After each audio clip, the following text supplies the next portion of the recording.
After selling my company for $50 million, I threw a party to celebrate my retirement. Right before the toast, I saw my daughter-in-law put something in my wine. When no one was looking, I quietly swapped glasses with her father. What happened to him next shocked me. Before I continue this story, let me know where you are watching from in the comments below. Hit like and subscribe if you have ever had to stand up to family who underestimated your worth. My name is Douglas King. I am 72 years old, and for the last 40 years I have built King Tech from a garage operation into an empire. Tonight was supposed to be my victory lap. My estate in the Hamptons was filled with people who claimed to love me, but I knew better. They were sharks circling a wounded whale waiting for the blubber to be cut loose. The biggest shark of them all was wearing a red silk dress and standing by the bar. Vanessa, my daughter-in-law. I stood on the balcony overlooking the ballroom, gripping the railing until my knuckles turned white. Below me the champagne flowed, and the orchestra played something soft and expensive, but all I could hear was the pounding of my own heart. I had just signed the final papers yesterday. $50 million. Cash. It was sitting in a trust account that I controlled. But Vanessa did not know about the trust. She only knew about the money. I watched her move through the crowd. She was beautiful, I will give her that. She had the kind of beauty that could cut glass, and she used it like a weapon. My son Brandon trailed behind her like a lost puppy holding her purse. It made me sick to look at him. I raised him to be a man, but somewhere along the line he decided it was easier to be a servant to a woman who treated him like an accessory. I was about to head down the stairs when I saw it. The moment that changed everything. Vanessa was standing near the head table where my designated toast wine was waiting, a vintage Cabernet I had been saving for 20 years. She thought I was busy shaking hands with the senator. She thought no one was watching. But I have spent my life reading room tones and anticipating market crashes. I saw her look left, then right. Her hand dipped into her clutch. She pulled out a small glass vial no bigger than her thumb. It was clear liquid. Without a moment of hesitation, she uncorked it and tipped the contents into my crystal goblet. She swirled the glass once, set it back down, and smiled. It was not a warm smile. It was the smile of a predator who just set a trap. My blood ran cold. I froze on the stairs. My first instinct was to storm down there and grab her by the throat. I wanted to scream. I wanted to call the police right then and there. But 40 years of business have taught me one thing. Never strike until you have the leverage to destroy. If I made a scene now, she would claim it was sweetener or medicine. Brandon would take her side. I would look like the crazy old man who had finally lost his mind. No. I needed proof. And I needed to see how far she was willing to go. I took a deep breath, adjusted my tuxedo jacket, and walked down the stairs. I put on the mask I have worn in boardrooms for decades. The mask of the happy, oblivious old man. "Douglas, you look fantastic," a guest said, slapping my back. I smiled and nodded, moving steadily toward the head table. My eyes never left that glass of wine. It sat there like a loaded gun. When I reached the table, Vanessa was there, waiting. She kissed my cheek, and the scent of her expensive perfume made me want to gag. "Congratulations, Dad," she said, her voice dripping with fake sweetness. "We are so proud of you. 50 million. Can you believe it?" I looked her dead in the eye. "It is a lot of money, Vanessa. Enough to change lives. Or ruin them." Her smile faltered for a fraction of a second, but she recovered quickly. "Well, you deserve every penny. Now come on, it is time for the toast. Everyone is waiting." She gestured to the glass. My glass. I walked behind the table. I needed a distraction. Just 5 seconds. That was all I needed. Fate, it seemed, was on my side. Standing right next to my spot was Gerald, Vanessa's father. If Vanessa was a shark, Gerald was a leech. He was a man who had never worked a hard day in his life, preferring to gamble away money he did not have. He was currently staying in my guest house because he had lost his apartment in the city. He was already drunk, swaying slightly, his tie loosened. He was eyeing the open bottles on the table with a desperate, thirsty hunger. "Hey, Douglas," Gerald slurred, leaning heavily on the table. "Hell of a party. Hell of a party. You got the good stuff hidden back here, do not you?" He reached for a bottle of sparkling water, looking disappointed. Vanessa snapped at a waiter passing by. "You there? My father needs a napkin." He spilled sauce on his jacket. "Look at this mess." She turned her back to me to berate the poor waiter, pointing at a non-existent stain on Gerald's lapel. Brandon stepped in to calm her down, blocking the view of the guests. This was it. In one smooth motion, I reached out. I took my poisoned goblet and slid it to the right and right in front of Gerald. Then I took Gerald's empty identical glass and slid it in front of me. I grabbed a bottle of safe unopened Merlot from the service tray behind me and poured a fresh serving into my new glass. It took 3 seconds. When Vanessa turned back around, I was standing there calm and composed, holding my glass. Gerald was holding his. Vanessa looked at me. She looked at the glass in my hand. She did not notice the switch. She was too arrogant. She thought she was the smartest person in the room. "All right, everyone," I boomed, my voice echoing through the ballroom. "If I could have your attention." The music stopped. The chatter died down. 200 faces turned toward me. I saw the senator. I saw my lawyers. I saw my competitors. And right in the front row, I saw Brandon and Vanessa. Brandon looked nervous. Vanessa looked eager. She was practically vibrating with anticipation. She was waiting for the show. I raised my glass. "To family," I said. My eyes locked on hers. "To family," the crowd echoed. I brought the glass to my lips. Over the rim, I watched her. Her eyes widened. She was holding her breath. She expected me to drop. She expected me to convulse. I took a long, slow sip. The wine was good, bold, oaky, and completely poison-free. I swallowed. I lowered the glass. I smiled at her. The confusion on her face was worth every penny I had ever made. She blinked rapidly, trying to process why I was still standing, why I was not clawing at my throat. Then I heard it. Next to me, Gerald let out a sound that was half cough, half gasp. I turned. Gerald had drained the goblet. He was a greedy man, and he had gulped down the expensive vintage like it was cheap beer. He dropped the glass. It shattered on the marble floor, sending shards of crystal flying. Gerald grabbed his throat. His face, which was flushed from alcohol, suddenly turned a terrifying shade of gray. His eyes bulged out of his sockets. "Dad," Vanessa screamed. She did not scream because she was worried. She screamed because she knew exactly what was happening. Gerald fell to his knees. He was clawing at his chest, tearing at his shirt. Foam, white and frothy, began to bubble at the corners of his mouth. His body went rigid, then began to jerk violently. The ballroom erupted into chaos. Guests screamed and backed away. Brandon froze his mouth, hanging open uselessly. "Call 911!"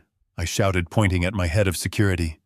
I knelt down next to Gerald, not to help him, but to witness the consequences of his daughter's greed.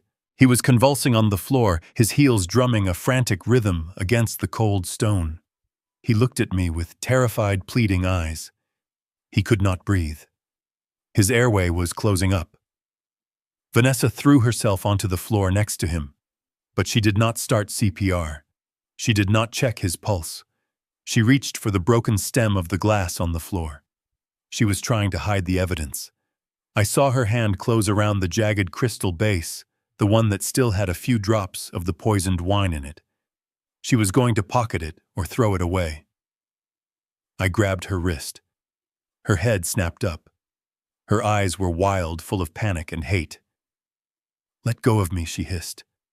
"My father is dying."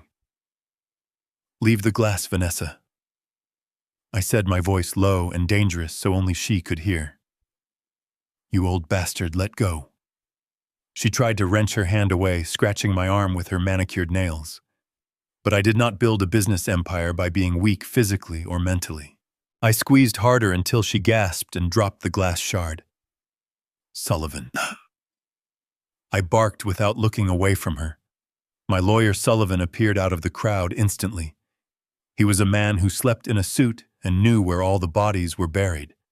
Secure this, I said, pointing to the broken glass, and get the rest of the wine from that bottle she poured from. No one touches it. Sullivan did not ask questions. He pulled a handkerchief from his pocket and picked up the glass shard, wrapping it carefully. Vanessa watched him do it, and I saw the color drain from her face. She knew. She knew that I knew. The paramedics burst through the double doors. They pushed past the stunned guests and surrounded Gerald. "He is going into cardiac arrest," one of them shouted. "Clear." They ripped open Gerald's shirt. They began chest compressions. The sound of ribs cracking echoed in the silent room.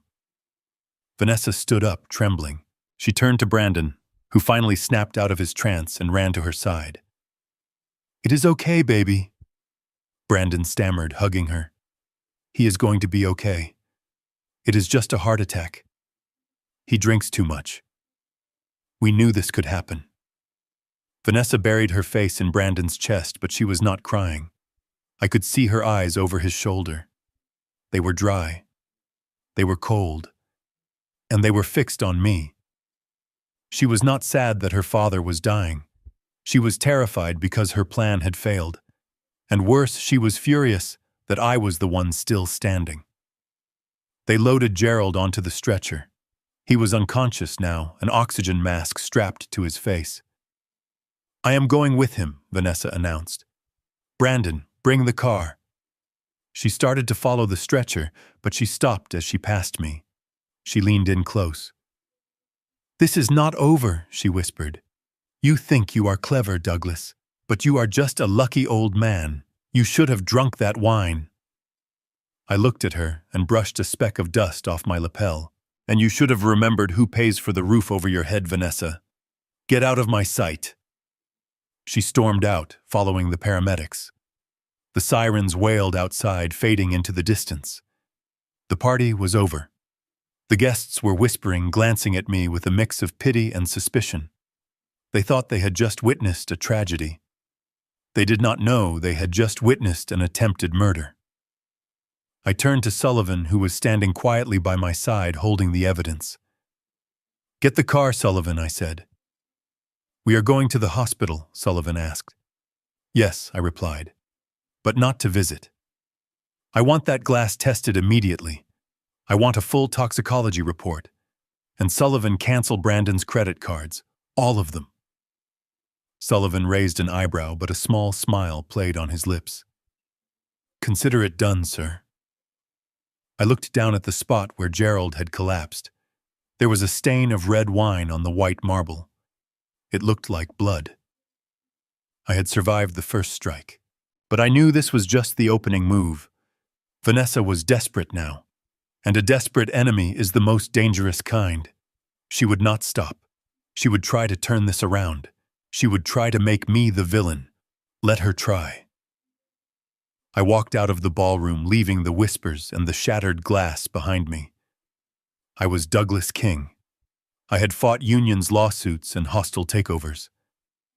I was not about to let a greedy little gold digger take me down in my own house. The war had just begun. The waiting room at Mount Sinai Hospital smelled like antiseptic and stale coffee. It is a smell I have hated since my wife died here 10 years ago. I sat in the corner on a hard plastic chair, watching the clock on the wall tick away seconds of my life. Brandon was pacing back and forth, his shoes squeaking against the linoleum floor. Vanessa was huddled on a sofa near the vending machines, her face buried in her hands. She was putting on a performance worthy of an Academy Award. Every few minutes, she would let out a loud sob, shaking her shoulders just enough to draw the attention of the passing nurses. They looked at her with sympathy. Then they looked at me, at the stone-faced old man in the tuxedo, with suspicion. They did not know that her tears were as fake as the diamond on her finger which I paid for. A doctor in blue scrubs pushed through the double doors. He looked exhausted. He pulled off his mask and looked around the room. Family of Gerald Vance. Vanessa shot up from the sofa like a spring. She ran to the doctor, grabbing his arm with desperate hands. "Is he okay? Please tell me he is okay, doctor." The doctor sighed and shook his head slowly. I stood up and walked over, keeping my distance. I needed to hear this. "He is in critical condition," the doctor said, his voice grave. "We have managed to stabilize his heart rate, but he is in a deep coma. His kidneys are shutting down, and there is severe swelling in his brain. We are doing everything we can, but I have to be honest with you, it does not look good." Vanessa let out a scream that echoed down the hallway. She collapsed into Brandon's arms, her legs giving out beneath her. Brandon held her tight, stroking her hair, looking at the doctor with wide, terrified eyes. "What happened?" Brandon asked. "He was fine an hour ago. He was laughing. He was drinking." "That is the concerning part," the doctor said, looking down at his clipboard. "We ran a toxicology screen. We found traces of a highly concentrated neurotoxin in his system. It is not something you find in alcohol. It interacts violently with heart medication. If he had arrived 10 minutes later, he would be dead." Vanessa pulled away from Brandon. She turned slowly to face me. Her eyes were red and puffy, but behind the tears I saw the cold calculation of a viper about to strike. She knew the poison was real. She knew I knew, and now she had to control the narrative before I could speak. "It was him," she whispered, pointing a shaking finger at me. Brandon looked confused. "What? What are you talking about, Vanessa?" "It was your father," she screamed, her voice rising to a hysterical pitch. "He did this. I saw him." The waiting room went silent. A police officer who had been taking a statement from a nurse nearby stopped writing and looked over. "Vanessa, do not be ridiculous," I said, my voice calm and steady. "Do not lie to me, you monster," she shrieked, advancing on me. "I saw you at the party. You were jealous because my father was getting along with everyone. You have always hated him. You have always looked down on us because we are poor. You think we are trash." She turned to the doctor, grabbing his scrubs again. "Doctor, my father has a heart condition. He knows he cannot drink red wine. He never drinks it." But Douglas forced him. I saw them by the bar. Douglas kept refilling his glass, pressuring him, saying it would be rude not to toast. He bullied him into drinking that poison. I looked at Brandon, expecting him to defend me. I expected him to tell his wife that she was crazy, that his father was a respected businessman, not a murderer. I expected him to remember the man who taught him how to ride a bike, who paid for his Ivy League education, who sat by his bedside when he had pneumonia. But when I looked at my son, I did not see a man. I saw a coward. Brandon looked at Vanessa, then he looked at me. I saw the gears turning in his head. He was afraid of her. He was afraid of losing her approval. And deep down, he was weak. "Dad," Brandon said, his voice cracking. "Is it true? Did you make him drink it?" I felt like I had been punched in the gut. Not by an enemy, but by my own blood. "Brandon," I said, my voice dropping to a dangerous whisper. "Think about what you are asking. Do you really believe I would poison a man at my own retirement party? Do you think I am that stupid? You have been acting strange lately, Dad," Brandon said, stepping back from me as if I were contagious. "You have been forgetting things. You have been angry. And you always said Gerald was a leech. You said he was a bad influence." I stared at him in disbelief. This was her doing. For years she had been dripping poison into his ear, telling him I was controlling, telling him I was senile. And now she was cashing in on all that manipulation. "He is a sick old man," Vanessa sobbed, turning to the police officer, who was now approaching us. "Officer, arrest him. He tried to kill my father. He is a danger to everyone. The officer stepped between us, his hand resting instinctively on his belt. Sir, I am going to need you to step back. I looked at the officer, then at the doctor who was looking at me with undisguised disgust. The narrative had shifted. In the blink of an eye, I had gone from the victim of an attempted murder to the perpetrator of a hate crime against a poor sick man. I looked at Brandon one last time. He was holding Vanessa, whispering, creating a wall of unity against me. He had chosen his side. He had chosen the lie because it was easier than facing the truth. I felt a cold hardness settle in my chest. The last ember of affection I held for my son flickered and died. I am not saying another word without my lawyer, I said to the officer. You do not have to say anything, Vanessa spat at me. The truth is in that hospital room. My father is fighting for his life because of you. If he dies, his blood is on your hands. I looked at her, and for a brief second I let the mask slip. I let her see the rage burning underneath. If he dies, Vanessa, I said softly, so only she and Brandon could hear. Then you better hope your acting skills can save you from an autopsy. She flinched. Just a little. But it was enough. The officer grabbed my arm. Sir, that sounds like a threat. Come with me. We need to have a talk outside. As I was led away, I looked back. Vanessa buried her face in Brandon's shoulder again, pretending to weep. But over his shoulder, she watched me leave. Her eyes were dry. She had won the battle. She had turned my son against me and got me kicked out of the hospital. But she had made a fatal mistake. She thought she had isolated me. She thought that by taking away my family, she made me weak. She did not understand that she had just removed my only weakness. I no longer had to worry about protecting Brandon's feelings. I no longer had to worry about keeping the peace. I walked through the sliding doors into the cool night air. I pulled my phone from my pocket. My hand was not shaking. Sullivan, I said, when my lawyer answered on the first ring. I am at the hospital, Sullivan said. I am parking the car. Change of plans, I said. Meet me at the precinct. And Sullivan, bring the private investigator you told me about. The one who specializes in background checks. I want to know everything about Gerald and Vanessa. I want to know what they ate for breakfast in 3rd grade. I want to know who they owe money to. Understood, Sullivan said. And one more thing, I added, looking back at the hospital lights. Freeze Brandon's trust fund.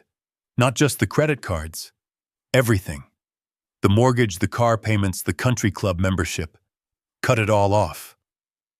Douglas, are you sure? Sullivan asked, his voice hesitant. That is the nuclear option. He is your son. I closed my eyes and saw Brandon standing there looking at me with fear and accusation. I do not have a son, I said. I have a liability, and I am liquidating it. I hung up the phone. The war was no longer cold. It was scorching hot, and I was ready to burn everything to the ground to find the truth. The interrogation room they found for us was actually just a quiet corner of the hospital cafeteria, which had been closed for the night. The smell of bleach was stronger here, mixed with the faint scent of old fryer grease. Officer Miller sat across from me holding a notepad. He was young, probably no older than 30, and he had the tired look of a man who just wanted his shift to end without a homicide. Mr. King, I need you to walk me through exactly what happened at the bar. Officer Miller said, his pen poised over the paper. I took a deep breath. I sat up straight, adjusting my tuxedo jacket, which suddenly felt like a straitjacket. I already told you, officer. We were preparing for the toast. Gerald was drunk. He is an alcoholic. Everyone knows this. He poured himself a drink and he drank it too fast. His body rejected it. That is all. Officer Miller looked at me skeptically. He tapped his pen against the table. Your daughter-in-law claims you handed him the glass. She claims you insisted he drink it. She says she heard you whisper something to him right before he collapsed. Something about a debt. I laughed. It was a dry, humorless sound. A debt. Officer, I just sold my company for $50 million. Gerald owes me money, yes. Everyone owes me money. But why would I kill him over a few $1,000s in unpaid loans? That does not make business sense. The officer seemed to consider this. He looked like he was about to agree with me. Logic was on my side. Motive was thin. But then the door opened. Vanessa walked in. She was no longer crying. She had composed herself into the picture of a terrified, concerned daughter. She was holding her phone. "Officer," she said, her voice trembling just enough to be convincing. "I found it. I knew I had it saved." She walked over to the table and placed the phone down in front of Officer Miller. "My father has been terrified of Douglas for months," Vanessa said, looking at me with wide, fearful eyes. "He told me Douglas was threatening him. I did not want to believe it. But then I recorded this last week." I leaned forward to look at the screen. My stomach dropped. The video was from Thanksgiving. We were in my study. In the video, I was standing over Gerald shouting. My face was red. I was pointing a finger at his chest. Gerald was cowering in a chair, looking pathetic and scared. In the video, my voice was loud and angry. "You are a parasite, Gerald. If you do not disappear, I will make you disappear. Do you understand me? I will end you." The video cut to black. I sat back in my chair, feeling the blood drain from my face. Context is a funny thing. In reality, that argument happened because I had caught Gerald stealing my late wife's jewelry to sell at a pawn shop. I was telling him to get out of my house and out of my life. I was threatening to cut him off financially, not to kill him.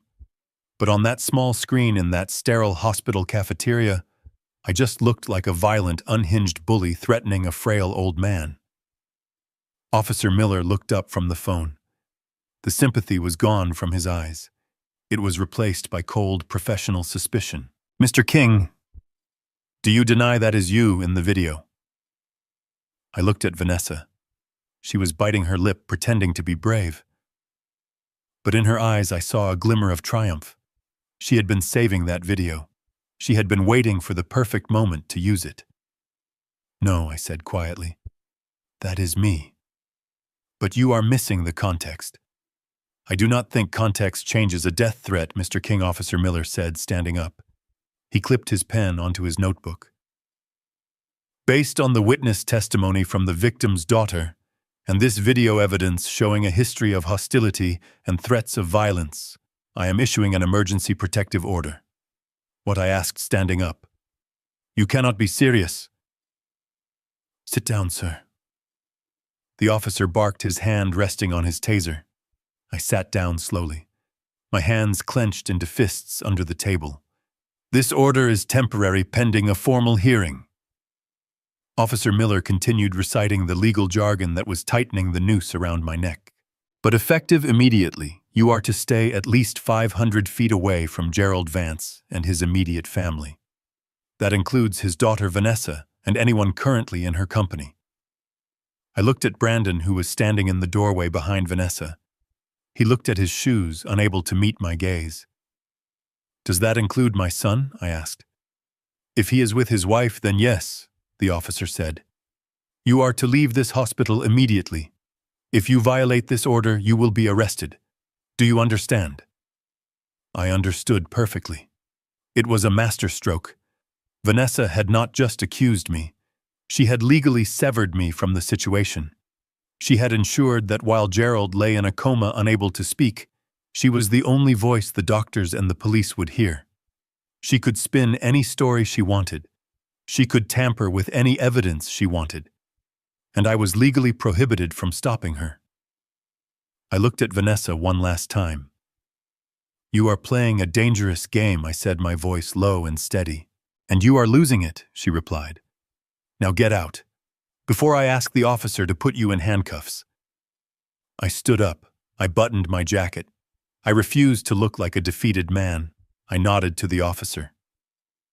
"I will comply," I said. "But mark my words. Officer, when the truth comes out, make sure you write down that you were the one who helped her get away with it." I walked out of the cafeteria. I walked down the long white hallway, past the nurse's station, where people whispered as I passed. I walked past the room where Gerald lay dying, the only witness who could clear my name. I reached the automatic sliding doors of the emergency entrance. They whooshed open, and the cold night air hit me. It was raining now, a cold, miserable drizzle that soaked into my tuxedo within seconds. I stood on the curb alone. Behind me, inside the warmth of the hospital, my family was plotting my destruction. My son was holding the hand of the woman who tried to frame me. My reputation was being dismantled piece by piece. I watched through the glass doors as Brandon put his arm around Vanessa. She leaned into him, looking fragile and dependent. It was a perfect picture of a grieving couple. I reached into my pocket and pulled out my phone. The screen was wet with rain. I dialed Sullivan. "Did you get the investigator?" I asked.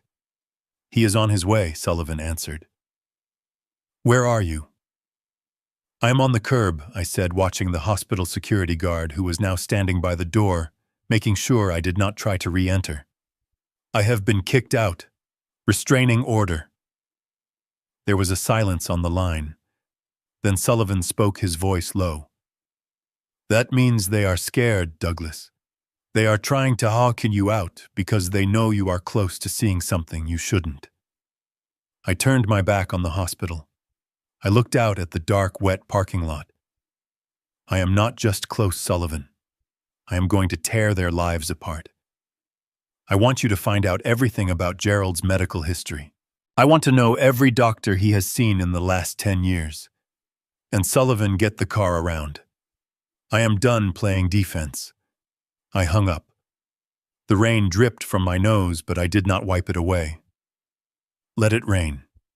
It would wash away the shock. It would wash away the hesitation. I was 72 years old. I had started with nothing in a garage in Detroit. I had fought unions. I had fought the IRS. I had fought competitors who tried to burn my factories down. Vanessa thought a piece of paper from a rookie cop could stop me. She was about to find out that the most dangerous thing in the world is a man who has lost everything and has nothing left to lose but his anger. I saw the headlights of my town car cutting through the rain. Let's go to war. The leather seats of my town car were cold, but not as cold as the rage settling in my chest. I watched the hospital disappear in the rearview mirror through the rain-streaked window. They had thrown me out. They had treated me like a criminal in the very building I had donated millions to build. Vanessa thought she had won. She thought a piece of paper and a fake tear could destroy me. She forgot one simple rule of nature. You do not bite the hand that feeds you unless you are ready to starve. I pulled my phone from my pocket. It was time to remind them who actually owned the world they lived in. "Sullivan," I said the moment he answered. "Execute the freeze." "Douglas, are you sure?" Sullivan asked, his voice tight with worry. "This is extreme. Brandon has never paid a bill in his life. If we cut him off now in the middle of a medical emergency, it could look bad in court." "I do not care how it looks, Sullivan," I snapped. "I care about the truth. And the truth is my son and his wife just accused me of attempted murder. They want to play grown-up games they can pay grown-up prices." I took a deep breath, watching the city lights blur past. "I want everything gone, Sullivan. The black Amex, the emergency visa, the joint checking account. Cancel the lease on the Range Rover. Call the country club and suspend their membership effective immediately. If Brandon tries to buy a pack of gum, I want the machine to laugh at him." I heard the typing of a keyboard on the other end of the line. It was the sound of a guillotine blade being hoisted up. "It is done," Sullivan said softly. "The accounts are locked. The cards are flagged as stolen." "Good," I said. "Now let us see how long their love lasts when the money runs out." I leaned back in my seat and closed my eyes. I could see the scene unfolding at the hospital as clearly as if I were standing there. At the intake desk of Mount Sinai, the billing coordinator was looking at Brandon. Let us call her Mrs. Higgins. She was a no-nonsense woman who had seen it all. Mr. King, Mrs. Higgins said, looking over her glasses. We need to process the payment for your father-in-law's admission. Since you requested the VIP suite and the private nephrology team, we require a pre-authorization of $50,000. Beside Brandon, Vanessa was pacing back and forth, still pretending to be the distraught daughter. But she stopped when she heard the number. Just pay it, Brandon, she snapped. My father needs the best. Do not be cheap. Brandon puffed out his chest. He reached into his wallet and pulled out the Centurion card, the heavy black titanium card that I had given him for his 25th birthday. It was a symbol of unlimited power, a symbol that he was a king. Of course, Brandon said, with that arrogant little smirk he adopted whenever he spent my money. Put it all on this. He handed the card to Mrs. Higgins. She swiped it. There is a sound a credit card machine makes when it declines. It is a harsh judgment, a mechanical rejection. Beep. Mrs. Higgins frowned. She looked at the screen. She swiped it again. Beep. Brandon's smirk faltered. What is the problem, he asked. Absong. It says declined, sir, Mrs. Higgins said loud enough for the people in the line behind him to hear. That is impossible. Brandon laughed nervously. There is no limit on that card. Try it again. Or here, try the Visa. He pulled out the gold Visa card. His hands were starting to shake now. He could feel the eyes of the strangers on his back. He could feel Vanessa's glare burning into the side of his head. Mrs. Higgins swiped the Visa. Beep. Card reported lost or stolen. Brandon's face went pale. Stolen. No, that is my card. My father pays the bill. Mrs. Higgins handed the card back to him with 2 fingers as if it were contaminated. Well, sir, the bank says otherwise. Do you have another form of payment? Perhaps a debit card? Brandon fumbled through his wallet. He pulled out a debit card linked to the joint account I filled every month with $10,000 for their living expenses. He inserted the chip. He typed the PIN. Declined. Insufficient funds. The line behind him was getting restless. Someone coughed.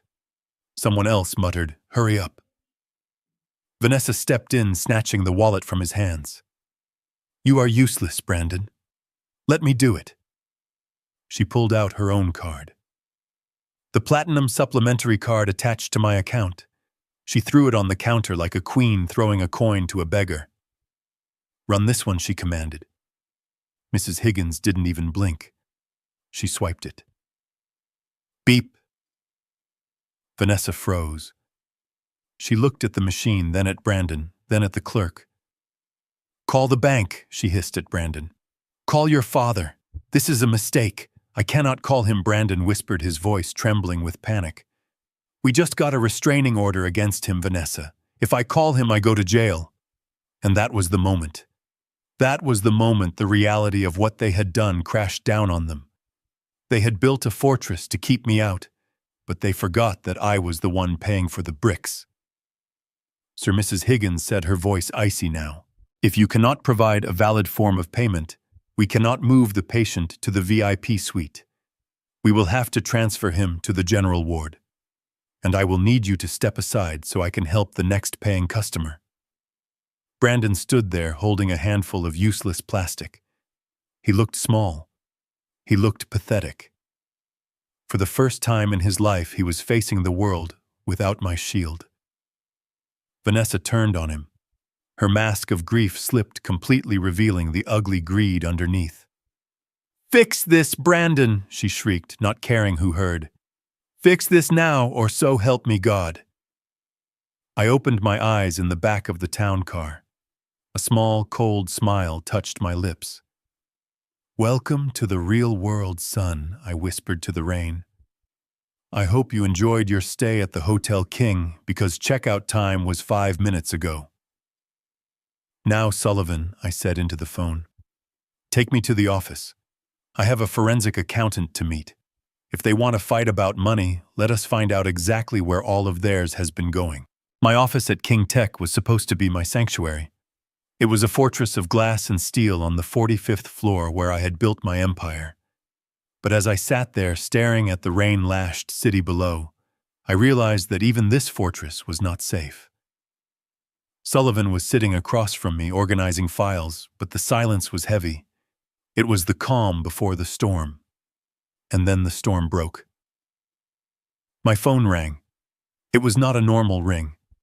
It was the specific ringtone I had assigned to Brandon years ago. It used to make me smile. Now it sounded like an air raid siren warning of an incoming attack. I pressed the speakerphone button. I wanted Sullivan to hear this. I wanted a witness to the madness. "Dad, are you insane?" Brandon's voice filled the room. He was screaming so loud the audio distorted. I could hear the background noise of traffic and sirens. He was panicking. "You cut us off!" Brandon shouted, his voice cracking with disbelief. "You cut everything off. The cards, the accounts, even the gas card for the car. We are stuck at a gas station in the rain, Dad. Do you have any idea how humiliating this is?" The attendant looked at me like I was a criminal. I leaned back in my leather chair, crossing my hands over my chest. I did not raise my voice. I did not need to. "You are a criminal, Brandon," I said calmly. "Or at least you are sleeping with one. You accused me of murder 3 hours ago. Did you think I would keep paying for your lifestyle while you tried to put me in prison?" There was a pause on the other end. I could hear him breathing heavily. I could almost see him standing there in the rain, soaking wet, holding the nozzle of a gas pump he could not pay for. "It is not about the money," Brandon stammered, trying to pivot. "It is about respect. You are treating us like children. Vanessa is upset. She is grieving. Her father is in a coma, and you are worried about your bank account. You are a heartless old man." I closed my eyes. It was always the same script. I was the villain because I had boundaries. They were the victims because they had consequences. "Put your wife on the phone, Brandon," I said. "No, she is too upset to talk to you," Brandon said, defensiveness creeping into his tone. "Put her on," I commanded, my voice striking the desk like a gavel. "Or I call the dealership and report that Range Rover as stolen right now. You have 30 seconds before the police pull you over." There was a fumbling sound. A muffled argument. Then the line went quiet for a second, before a new voice cut through the static. It was Vanessa. She was not screaming like Brandon. She was not crying like she had been at the hospital. Her voice was ice cold. It was the voice of the woman who had poured poison into my glass without shaking. "You think you are winning, Douglas," she said. "You think because you pulled the plug on the money that we are going to come crawling back. You think we will apologize. I think you are going to realize you bit off more than you can chew, Vanessa," I replied. "You are penniless.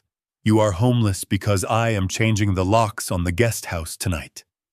And you are under investigation." Vanessa laughed. It was a low, throaty sound that made the hair on my arms stand up. "You really do not get it, do you?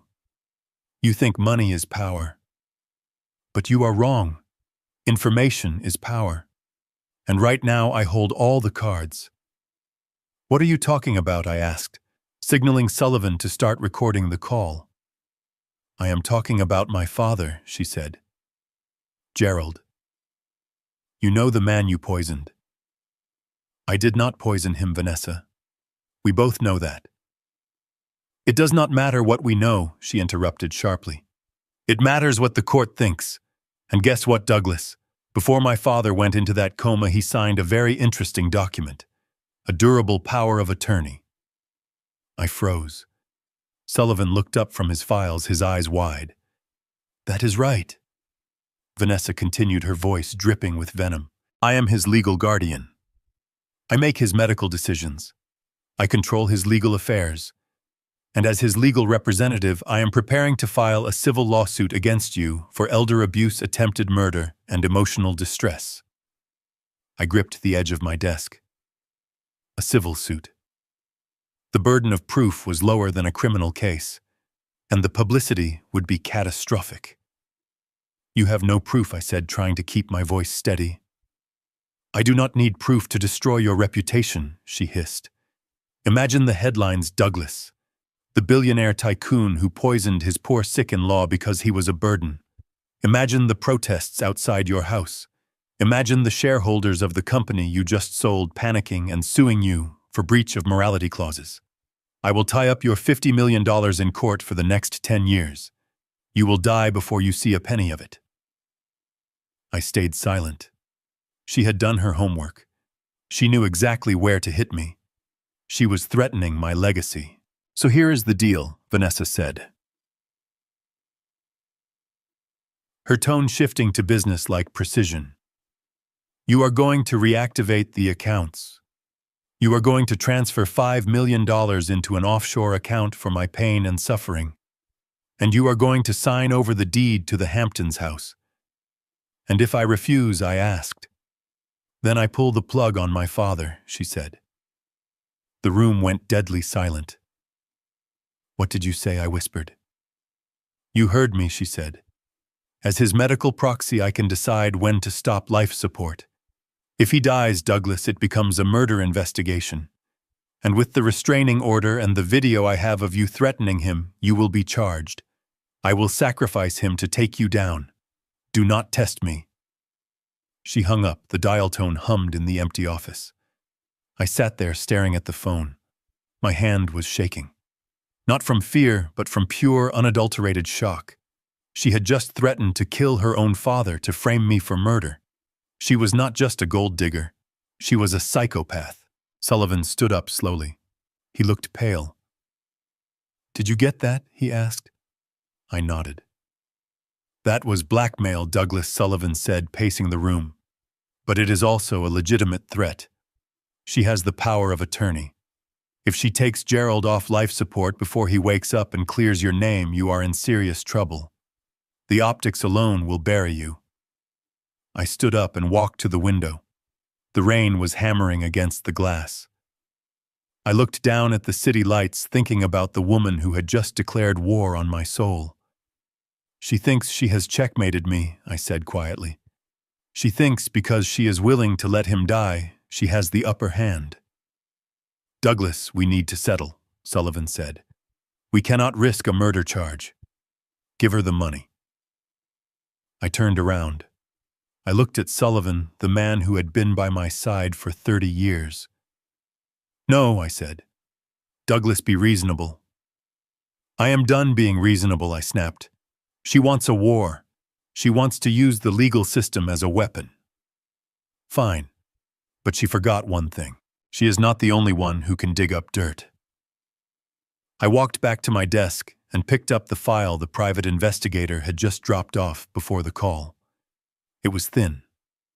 Just a few pages. But it was a start. Sullivan, I said, opening the file. You said the investigator is running a background check on Gerald. Tell him to dig deeper. I want to know about every hospital he has been in. I want to know about every insurance claim he has ever filed. What are you looking for? Sullivan asked. I looked at the first page of the file. It was a credit report. Gerald had no credit history before 5 years ago. It was like he didn't exist. I am looking for a ghost, I said. Vanessa said she would pull the plug on her father. But a daughter does not kill her father for money unless what Sullivan asked. Unless he is not really her father, I finished. It was a hunch. A wild, crazy hunch. But it was all I had. Get the car, Sullivan, I said, grabbing my coat. We are going back to the hospital. But the restraining order, Sullivan protested. You will be arrested. I am not going to see Gerald, I said, heading for the door. I am going to see the only person Vanessa can't control. The night shift janitor, the one who empties the trash in the VIP wing. Why, Sullivan asked, running to catch up. Because Vanessa is arrogant, I said, pressing the elevator button. She thinks she cleaned up the crime scene. But arrogant people always leave something behind. And I am going to find it, even if I have to dig through the garbage myself. The elevator doors opened. I stepped inside. The blackmail call had been meant to break me. Instead, it had given me the one thing I needed: a deadline. I had until Gerald's life support was turned off to find the truth. The clock was ticking, and I was done playing by the rules. The rain against the office window sounded like bullets. It was fitting because I felt like I was standing in a firing line waiting for the final shot. Sullivan sat across from me.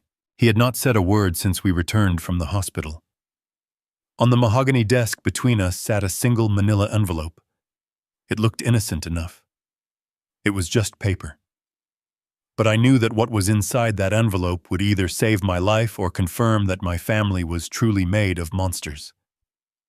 Sullivan reached out and tapped the envelope with his index finger.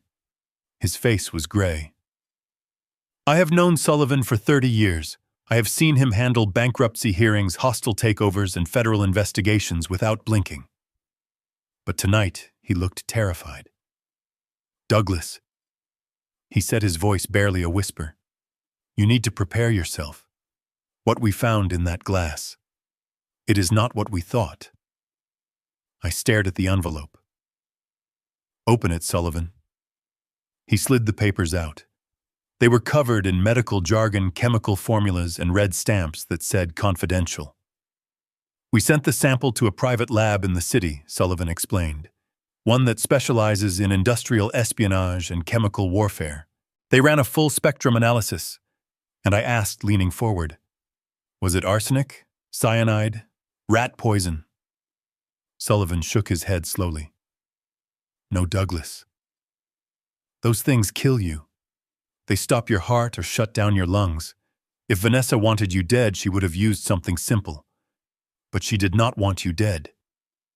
I frowned. I did not understand. Gerald was in a coma. He was dying. "Gerald is dying because he drank the whole glass in one gulp," Sullivan said. "He took a massive overdose. But the substance in that wine was not designed to kill. It is a synthetic compound, a mixture of scopolamine and a high-grade paralytic agent. In street terms, they call it the devil's breath." I felt a chill run down my spine that had nothing to do with the air conditioning. I had heard of this. It was a drug used by cartels in South America. Sullivan continued reading from the report, his voice steady but grim. "At the correct dosage, which is what she prepared for you, this drug does not kill. It suppresses the free will center of the brain. It causes short-term memory loss and total compliance. The victim remains awake. They can walk, they can talk, they can hold a pen, but they have no will of their own. They will do anything they are told." I sat back in my chair, feeling the blood drain from my face. "Anything," I whispered. "Anything," Sullivan confirmed. "If you had drunk that wine, Douglas, you would not have fallen to the floor like Gerald. You would have stood there smiling. You would have felt a little dizzy, maybe. And then Vanessa could have walked you into your study, put a pen in your hand, and told you to sign over everything." The horror of it washed over me. It was worse than murder. Murder is final. Murder is quick. This was slavery. She wanted to turn me into a zombie, I said, realizing the full scope of her cruelty. She wanted to strip my mind, leaving only a shell that could obey orders. Sullivan nodded. "Think about the timing, Douglas. Why do this at the party? Why in front of witnesses? Because she needed you to be seen alive. She needed the guests to see you smiling and drinking. Then she would have taken you upstairs, claiming you were tired. She would have had you sign the transfer deeds, the power of attorney, the updated will. And the next morning, when you woke up with no memory of the night before, she would own everything." "And if I fought it later?" I asked. "You could not fight it," Sullivan said. "Because to the outside world you were awake. You signed the papers willingly. There would be no evidence of force. And by the time the drug wore off, your assets would be in the Caymans, and she would be your legal guardian claiming you were senile." I stood up and walked to the window looking down at the city. My reflection in the glass looked like a stranger. I imagined myself in that state, sitting at my desk, drooling slightly while Vanessa whispered commands in my ear. I imagined Brandon standing there watching his father being reduced to a puppet and doing nothing to stop it. They did not want my money, I said quietly. They wanted my soul. They wanted to humiliate me. They wanted to make me hand them the keys to the kingdom while I thanked them for it. It explains why Gerald is in such bad shape, Sullivan added. His body is fighting the paralytic. His heart stopped because the dosage was meant for a 200-pound man to sip slowly over an hour. Gerald took it all in 3 seconds. His system went into shock. So she nearly killed her own father by accident, I said, turning back to the room. And now she is using his condition to frame you, Sullivan finished. It is evil, Douglas. Pure calculated evil. I looked at the report again. The chemical formula looked like a map of hell. But this is good news, Sullivan, I said, a cold smile touching my lips. Sullivan looked at me like I was crazy. Good news. Douglas, she tried to lobotomize you. Yes, I said, picking up the report. But this proves intent. This proves premeditation. And most importantly, this proves that she is not just a grieving daughter. She is a chemist. A normal person does not have access to synthetic scopolamine. You do not buy this at the pharmacy. I looked at Sullivan. Find out where she got it. We are already on it, Sullivan said. The lab identified a specific impurity in the mixture. It is a signature from a specific type of underground manufacturer. We are tracing the supply chain now. I nodded. My mind was racing. I was no longer the victim. I was the hunter. She thinks I am cornered, I said. She thinks I am running scared from her restraining order. She thinks I am worried about the bad press. I walked over to the safe in the corner of my office. I spun the dial. Click, click, click. I opened the heavy steel door. Inside were not stacks of cash or gold bars. There were files. Files I had kept on everyone I ever did business with. Everyone who ever tried to cross me. And there was a new file. A red one. I had started it the day Brandon brought Vanessa home. I pulled it out. Sullivan, I said, placing the red file on the desk next to the toxicology report. You asked me once why I never fully trusted her. Why I insisted on the prenuptial agreement, even though Brandon cried about it. Sullivan nodded. I never told you this, I said, opening the file. But 5 years ago when they met, Vanessa was not a model. She was working at a high-end club in Miami, a club known for drugging wealthy patrons and emptying their credit cards. Sullivan's eyes went wide. I buried it, I said. For Brandon. I thought she had changed. I thought if I gave her a life of luxury, she would not need to steal anymore. I thought money would cure her greed. I looked down at the toxic report. I was wrong. You cannot cure a predator. You can only cage them. I closed the file. The sound was loud in the quiet office. We have the weapon, I said, tapping the toxicology report. Now we need the trap. What do you have in mind? Sullivan asked. She wants me to be senile, I said, my voice low and dangerous. She wants me to be weak. She wants to believe that her plan is still working, even though Gerald drank the wine. I looked at Sullivan.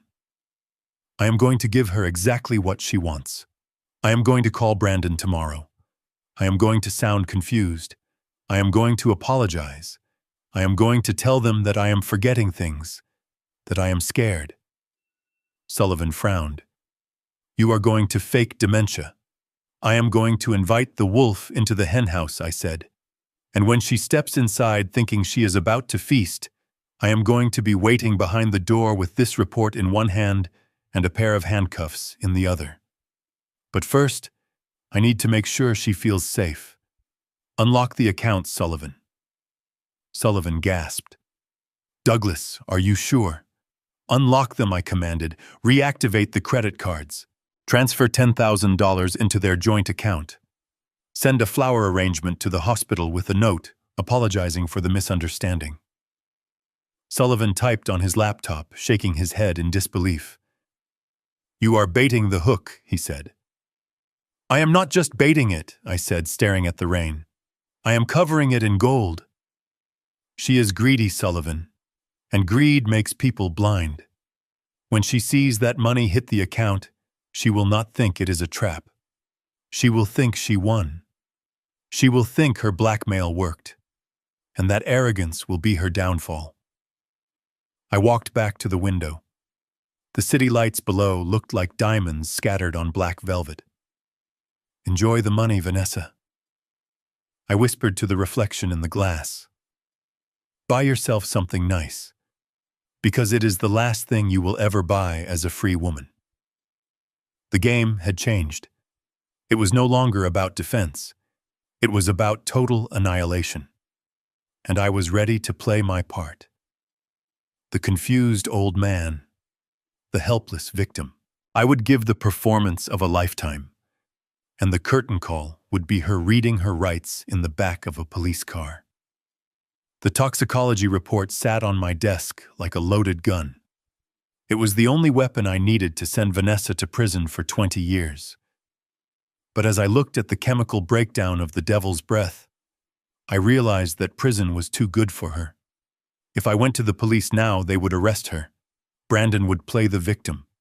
He would claim he knew nothing about it. He would cry to the press that he was deceived by a wicked woman, and he would inherit my empire when I died. No. That was not justice. Justice is not just punishing the sinner. It is exposing the sin. I needed Brandon to incriminate himself.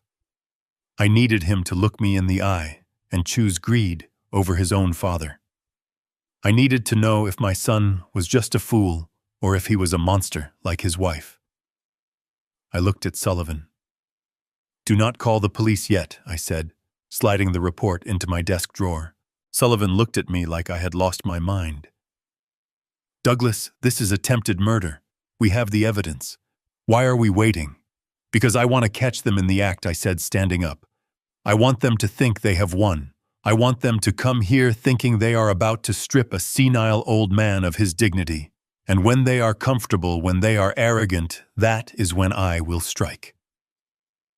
I walked to the mirror in the corner of my office. I looked at myself. I stood tall. My shoulders were back. My eyes were sharp. I needed to change that. I slumped my shoulders forward. I let my jaw go slack. I widened my eyes to give them a vacant, watery look. I practiced a tremor in my right hand. Sullivan watched me, his mouth slightly open.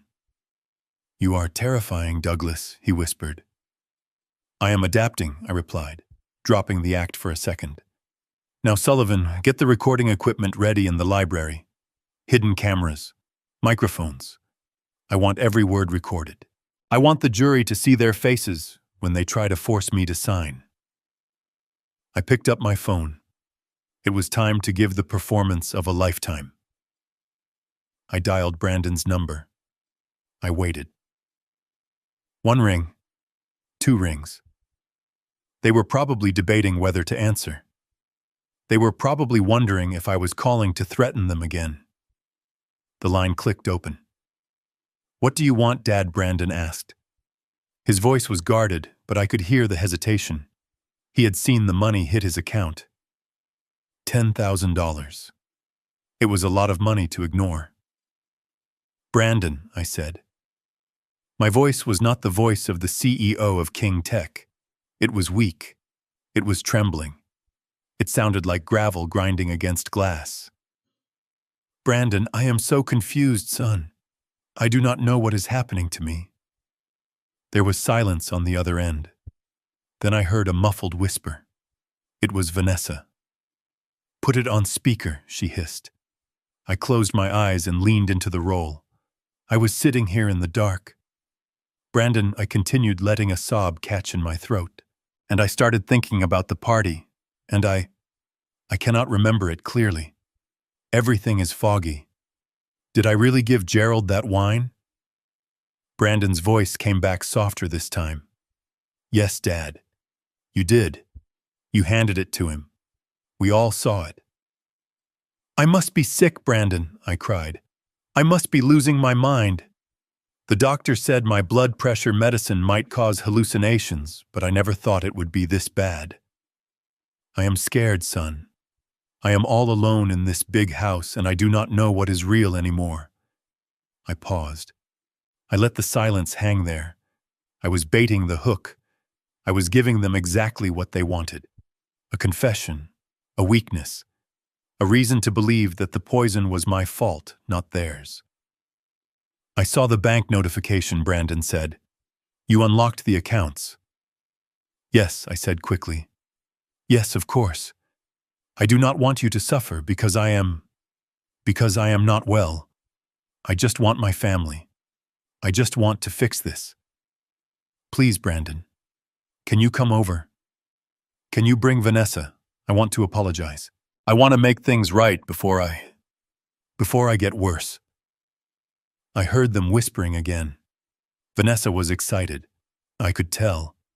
She was probably already calculating how fast she could get the power of attorney papers signed. Dad.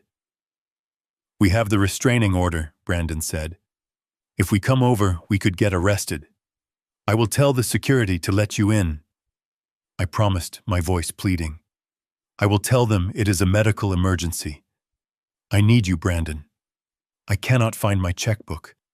I cannot find the deeds to the house. I want to give them to you for safekeeping, but my hands are shaking so bad I cannot even hold a pen. That was the magic phrase. Deeds to the house. We will be there in 20 minutes, Dad, Brandon said. Just stay calm. Do not call anyone else. Do not call Sullivan. We will handle everything. I hung up the phone. I stood up and straightened my tie. The tremor in my hand vanished. The confusion in my eyes was replaced by cold, hard steel. They are coming, I said to Sullivan. Sullivan nodded grimly. The cameras are rolling, Douglas. Good, I said. I walked out of the office and headed for the elevator. My driver was waiting to take me back to the Hamptons. The drive felt shorter than usual. My mind was focused. I was not thinking about the betrayal. I was not thinking about the pain. I was thinking about the end game. When I arrived at the estate, the rain had stopped, but the fog had rolled in. It was perfect. The house looked like a Gothic castle looming in the mist. I went into the library. It was a massive room with floor-to-ceiling bookshelves and a large oak desk in the center. This was where I had made my biggest deals, and tonight, it would be where I closed the final account. I sat behind the desk. I placed a single lamp on the corner, creating long shadows. I scattered some papers on the floor to make it look like I had been frantically searching for something. I left the safe door slightly ajar.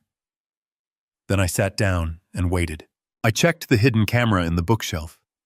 A tiny red light blinked once, then vanished. It was recording. 10 minutes later, I heard the sound of a car engine in the driveway. It was the Range Rover. They had wasted no time. I heard the front door open. I heard footsteps in the hallway. Dad, Brandon called out. I did not answer. I slumped forward in my chair, resting my head in my hands. I started to shake. They walked into the library. Vanessa was first. She was wearing a trench coat, and her eyes were scanning the room like a hawk. She saw the open safe. She saw the papers on the floor. A smile curled at the corner of her lips. Brandon followed her. He looked nervous. He was looking at me with a mixture of pity and fear. Dad, he said softly. I looked up slowly. I squinted as if the light hurt my eyes.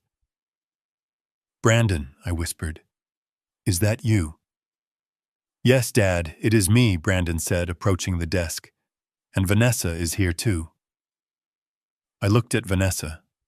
I made my lip quiver. Vanessa. I am so sorry, I stammered. I do not know what happened. I think, I think I am dying. Vanessa walked around the desk. She did not hug me. She did not offer comfort. She placed a hand on my shoulder, but it felt heavy and cold. "It is okay, Douglas," she said, her voice smooth and patronizing. "We are here to help. We are going to take care of everything." She reached into her bag and pulled out a thick stack of documents. "We just need you to sign a few things," she said, "just so we can manage the doctors and the bills while you get better." I looked at the papers. Power of attorney, transfer of deed, living will. It was the complete package. She was stripping me bare. I do not have my glasses," I said, feigning helplessness. "I cannot read them." "You do not need to read them," Dad Brandon said, stepping forward. "It is just standard stuff. Just sign where Vanessa points." I looked at my son. This was his chance. This was the moment he could have saved himself. He could have said, "Wait, let him read it." He could have said, "Let us call a doctor first." But he didn't. He pushed a pen into my shaking hand. "Just sign it, Dad," he said. "It is for the best." I took the pen. I let it hover over the signature line. Vanessa was leaning in close. I could smell her perfume. It smelled like victory. She was practically vibrating with excitement. "I cannot," I whispered. "My hand. It will not work. Here, let me help you," Vanessa said. She covered my hand with hers. She gripped my fingers tight, forcing the pen down onto the paper. She was literally forcing me to sign. I looked up at her. "Vanessa," I asked, my voice suddenly dropping the tremor. My voice suddenly becoming the deep, commanding baritone of Douglas King. "Do you know what the penalty is for coerced signature fraud in the state of New York?" Vanessa froze. Her hand stopped moving. She looked down at me. I looked up at her. My eyes were clear. My face was stone. I smiled. "What did you say?" she whispered, pulling her hand back as if she had touched a hot stove. I stood up. I did not stand up like an old man. I stood up fast and powerful. I towered over her. I said, "You are under arrest, Vanessa." And then the library doors burst open. The library was silent except for the rhythmic ticking of the grandfather clock in the corner. It was a sound that used to comfort me, but tonight it sounded like a countdown. I sat behind my desk, the heavy oak barrier that had separated me from my competitors for decades. Tonight, it separated me from my executioners. I adjusted the lamp, angling the light away from my face. I needed the shadows. I needed them to see what they wanted to see, not what was actually there. I heard the heavy front door creak open downstairs, then the sharp click of heels on the marble floor. Vanessa. She walked with the entitlement of a woman who already believed she owned the place. Behind her, the heavier thud of Brandon's footsteps. And then a third sound, the soft rubber squeak of wheels rolling over the hardwood. They had brought him. They had actually dragged a dying man out of his hospital bed into the damp night, just to use him as a prop in their theater of cruelty. I slumped forward in my leather chair. I let my mouth hang slightly open. I relaxed the muscles in my face until I felt the skin sag. I began to tap my fingers on the desk, a nervous, erratic rhythm that signaled anxiety and decay. The library doors swung open. There they were, the wolves. Vanessa entered first. She was wearing a beige trench coat that was belted tightly at the waist.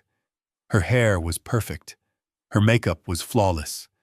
She did not look like a woman who had spent the last 24 hours at her father's deathbed. She looked like she was arriving for a board meeting. Behind her, Brandon pushed the wheelchair. I looked at Gerald. The sight of him nearly made me break character. He was slumped to one side, his head lolling against his shoulder. His skin was the color of old ash. His eyes were open, but they were glassy, darting around the room with frantic terror. He was paralyzed, trapped inside his own body, unable to scream, unable to warn them that they were walking into a lion's den. Dad, Brandon said softly, pushing the wheelchair into the center of the room. I looked up slowly. I squinted my eyes as if the dim light hurt them. I stared at Brandon for a long, uncomfortable moment. "Thomas," I whispered. "Is that you, Thomas?" Brandon froze. He looked at Vanessa, his eyes wide with alarm. "Dad." "It is Brandon," he said, stepping closer. "Thomas was your brother. He died 10 years ago." I blinked rapidly, feigning confusion. I looked down at my hands, which I kept shaking violently. "Brandon." "Yes. Of course." "Brandon. I am sorry. My mind is... It is like a fog.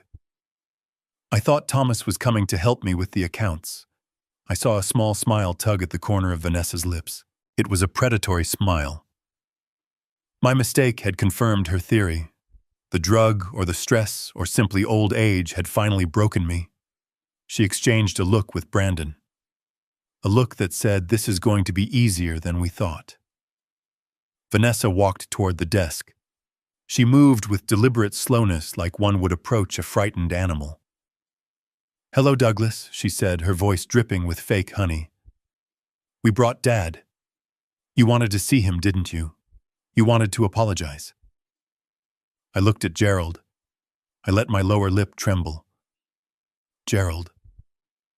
I stammered, pushing myself up from the chair only to fall back down as if my legs were too weak to hold me. "Gerald, I am so sorry." "The wine. I did not know. I would never hurt you." Gerald's eyes locked onto mine. There was a desperate pleading in them. He knew. He knew I was acting. He had seen me switch the glasses. He knew I was the one who did it. But he could not say a word. He could only make a low, gurgling sound in his throat. "Shh. It is okay, Daddy," Vanessa said, patting Gerald on the head as if he were a dog. "Douglas is confused. But we are going to fix everything." She turned her attention back to me. She placed her leather handbag on my desk, right on top of the red file I had hidden earlier. She leaned forward, resting her hands on the wood, invading my space. "Douglas, we are worried about you," she said. "You are not well. You are confusing Brandon with his dead uncle. You are shaking. You cannot stay here alone. I do not want to go to a home." I whimpered, clutching the edge of the desk. "Please do not put me in a home." "No one is putting you in a home," Brandon said quickly. He sounded guilty. At least he had that much decency left. "We just want to help you manage things. Until you feel better." Vanessa shot Brandon a sharp look, silencing him. She took over the negotiation.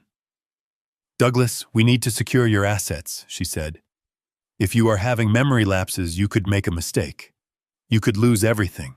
The bank called us. They said you were unlocking accounts, transferring money randomly. That is dangerous."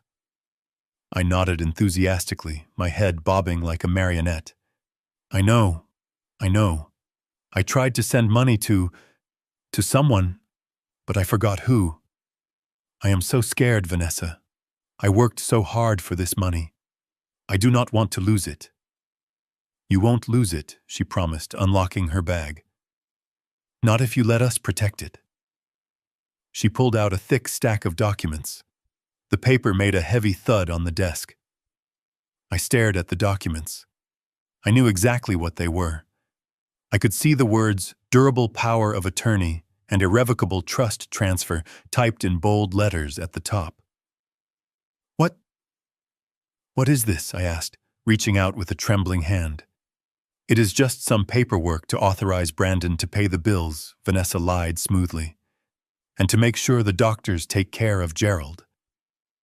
"You want to help Gerald, don't you?" "Yes," I whispered. "Yes, I must help Gerald. Then we need you to sign these. Tonight." She pushed the papers toward me. She also pulled out a pen.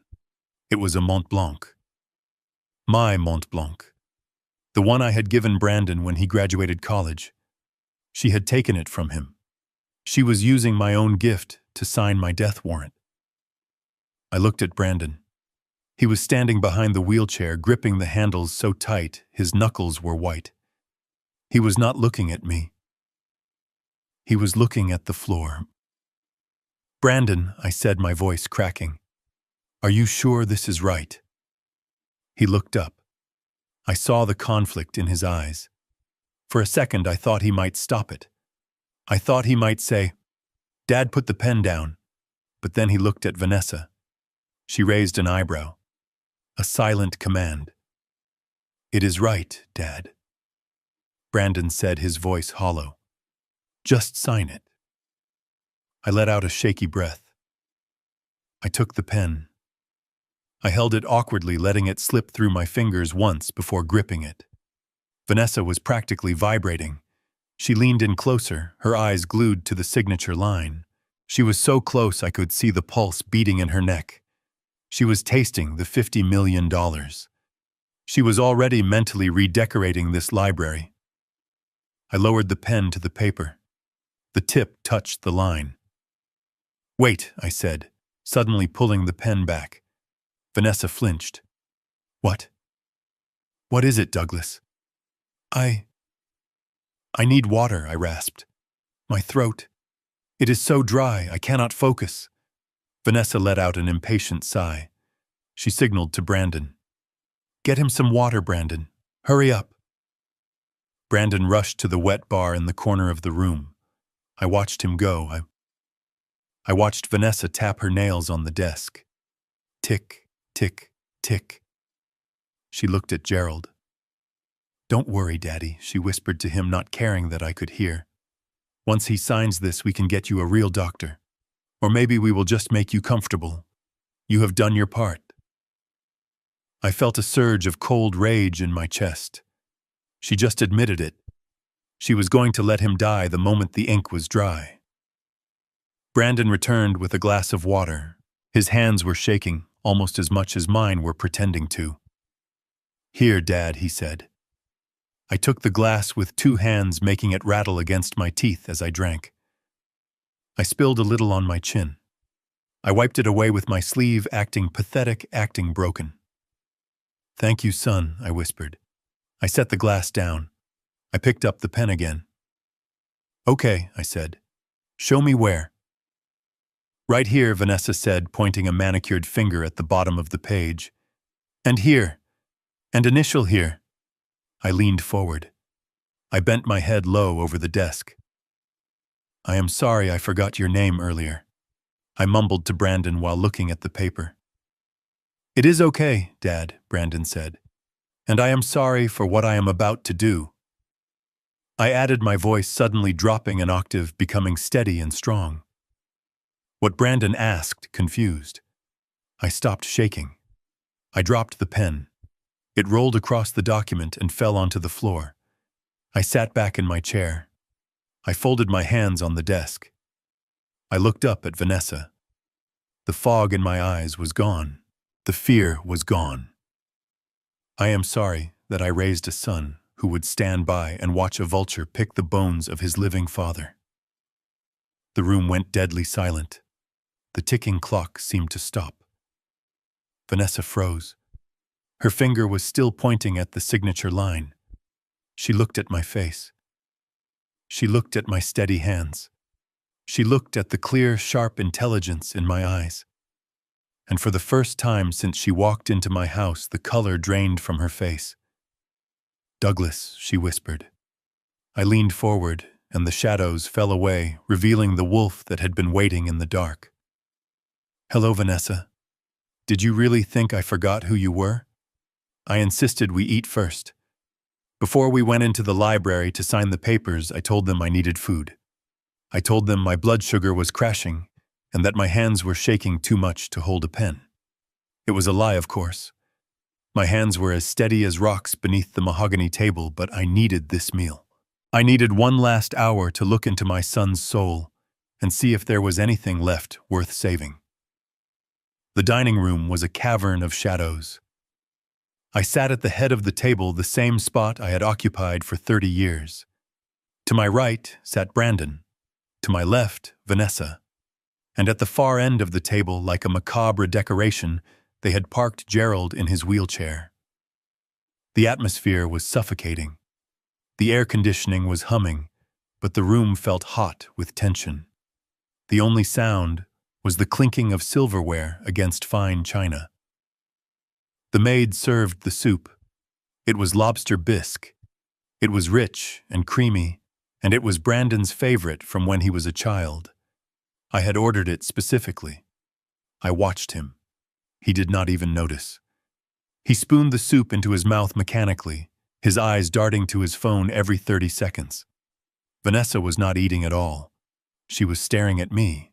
Her fingers were tapping against the stem of her wine glass, creating a sharp, irritating rhythm that echoed in the silence. Tick, tick, tick. It sounded like a bomb counting down.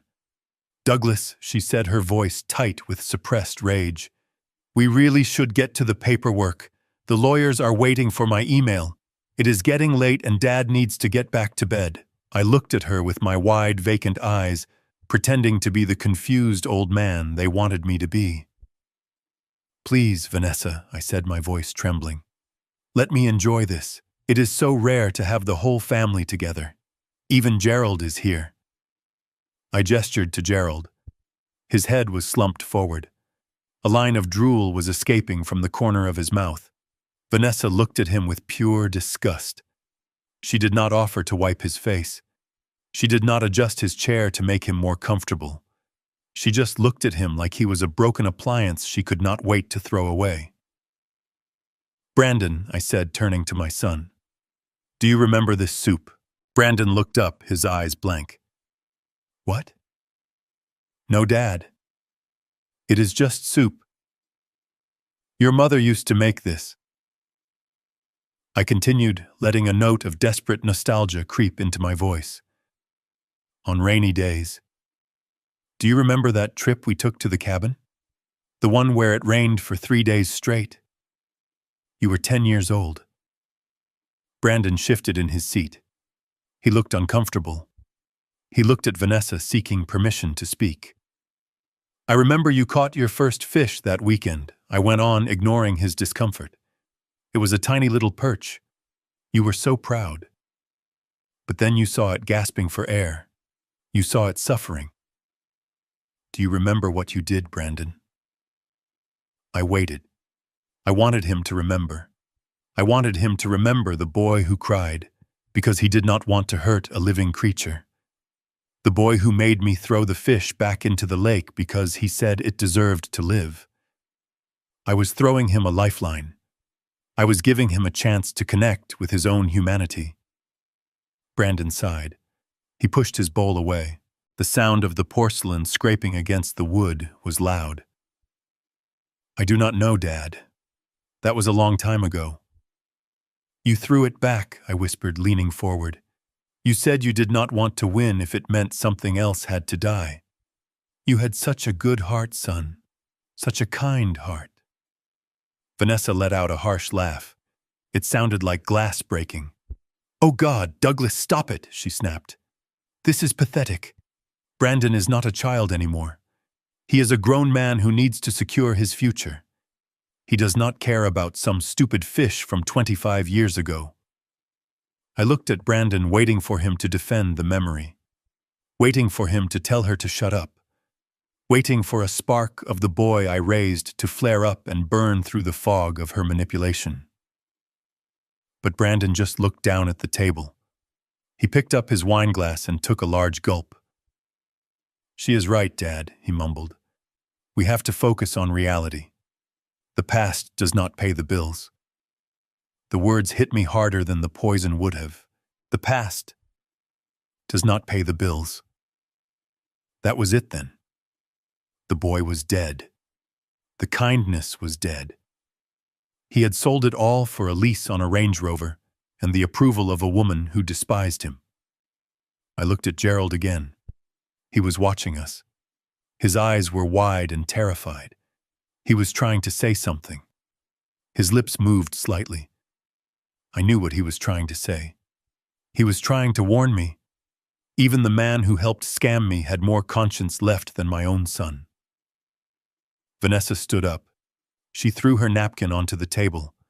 It landed in her bowl of untouched soup, slowly soaking up the red liquid like blood. "I am done waiting," she announced. "Douglas, you have eaten. You have told your little stories. Now it is time to sign." She walked around the table and grabbed the handles of Gerald's wheelchair.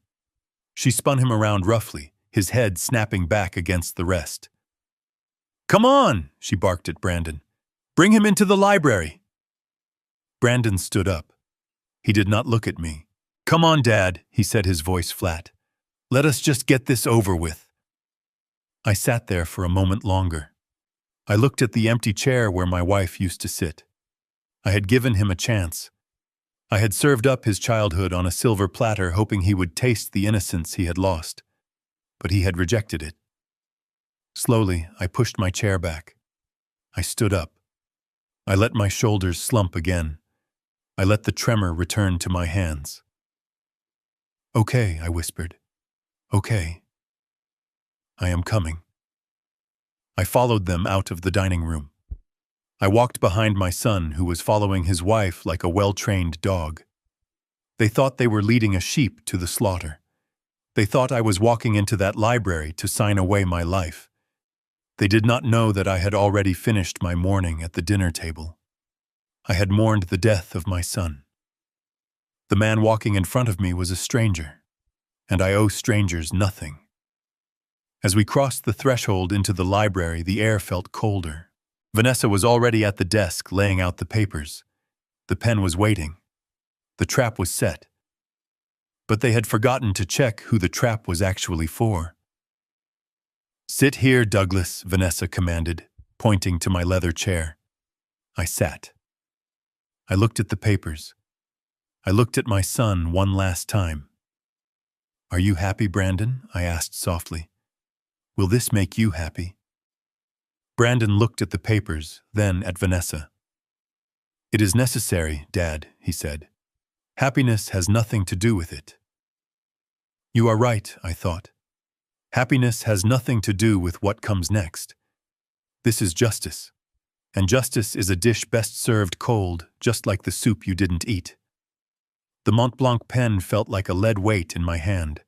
It was cold against my skin, just like the air in the room. I held it just above the paper, letting the tip hover over the signature line. My hand was trembling. Not because I was weak, but because I was holding back the urge to snap the pen in half and drive it into the desk. I looked at the document.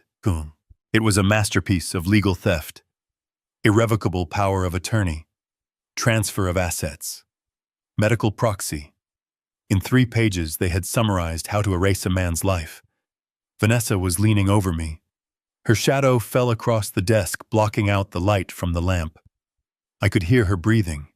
It was fast, shallow. She was like a shark that smells blood in the water. She was so close to the kill she could taste it. "Sign it, Douglas," she whispered. "Just sign it, and you can go to sleep."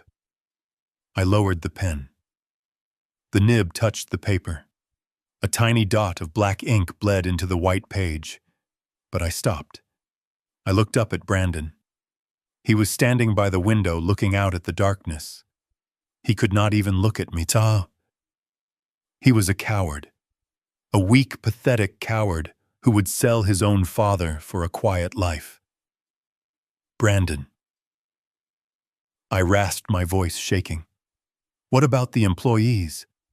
What about the company pension fund?" I promised them they would be safe.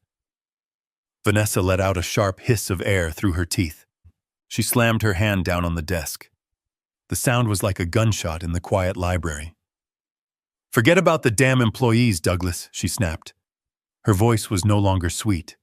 The honey was gone. All that was left was the sting. "They are fine. Everyone is fine. Just sign the damn paper." I flinched. I let the pen slip from my fingers. It rolled across the document, leaving a jagged black line before falling onto the carpet. "Oh God," I whimpered, clutching my chest. You are shouting. Why are you shouting, Vanessa? My heart. It is racing. Vanessa stared at the pen on the floor. Her hands curled into fists. Her knuckles were white. The vein in her neck was throbbing. She was losing control. Her patience, which was thin to begin with, had finally snapped. Pick it up, she ordered Brandon. Brandon turned around. He looked tired. He looked like a man walking to the gallows. Vanessa, maybe we should wait, he said softly. He is stressed. Look at him. He is shaking. Maybe we can do this in the morning. No. Vanessa screamed. She did not just say it. She screamed it. Her face twisted into a mask of ugly raw greed. We are not waiting until morning. We are doing this now. Tonight. Before he forgets who we are again. Before he calls that lawyer Sullivan again. Pick up the pen, Brandon. Brandon hurried over and picked up the pen. He tried to hand it to me, but his hand was shaking almost as much as mine. Here, Dad, he said. Please, just do it. I looked at my son. I saw the sweat on his forehead. I saw the terror in his eyes. He was not afraid of me. He was afraid of her. He was terrified of the woman he had married. I took the pen. I held it loosely. I am trying, I whispered. But my hand, it will not listen to me. Vanessa let out a guttural growl. She marched around the desk. She grabbed my wrist. Her nails dug into my skin. It hurt. It really hurt. But I did not pull away. I let her hurt me, because every bruise she left was another nail in her coffin. You are going to sign this, Douglas, she hissed, leaning her face close to mine. I do not care if I have to guide your hand myself. You are going to sign it. From the corner of the room, there was a sound, a low moan. We all turned. Gerald had slumped forward in his wheelchair. He was trying to lift his head. He was making a sound deep in his throat. It was a sound of protest. He was watching his daughter assault a defenseless old man, and even in his paralyzed state, he knew it was wrong. Vanessa turned on him. She looked at her own father with eyes that were black with hate. Shut up, she yelled at him. Just shut up, you useless old drunk, Dad Brandon said, shocked. Vanessa, do not talk to him like that. He is sick. He is not sick, Vanessa spat, pointing a finger at Gerald. He is a burden. That is all he has ever been, a burden. I have spent my whole life cleaning up his messes, paying his gambling debts, lying for him. And now look at him. He is a vegetable. She walked over to the wheelchair. She grabbed the handles and shook it violently. Gerald's head snapped back and forth. His eyes were wide with terror. You had one job, she screamed at her father. One job. Sit there and look like a victim. But you could not even do that right, could you? You had to drink the wine too fast. You had to ruin the timeline. You are worthless. I sat there watching. My heart was pounding, but not from fear. It was pounding with rage. I was recording this. Every word, every threat, every act of abuse. She was destroying herself, and she did not even know it. She turned back to me. Her chest was heaving. Her hair was messy. The mask of the sophisticated socialite was gone. Standing there in my library was a monster. I looked at her. I made my eyes wide and watery. Vanessa, I whispered, you are scaring me. You are scaring Gerald. I do not care, she shrieked. I am done being nice.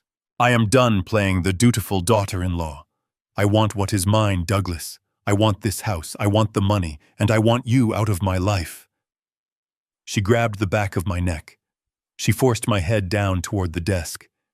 She jammed the pen into my hand and squeezed her fingers over mine, crushing them against the barrel.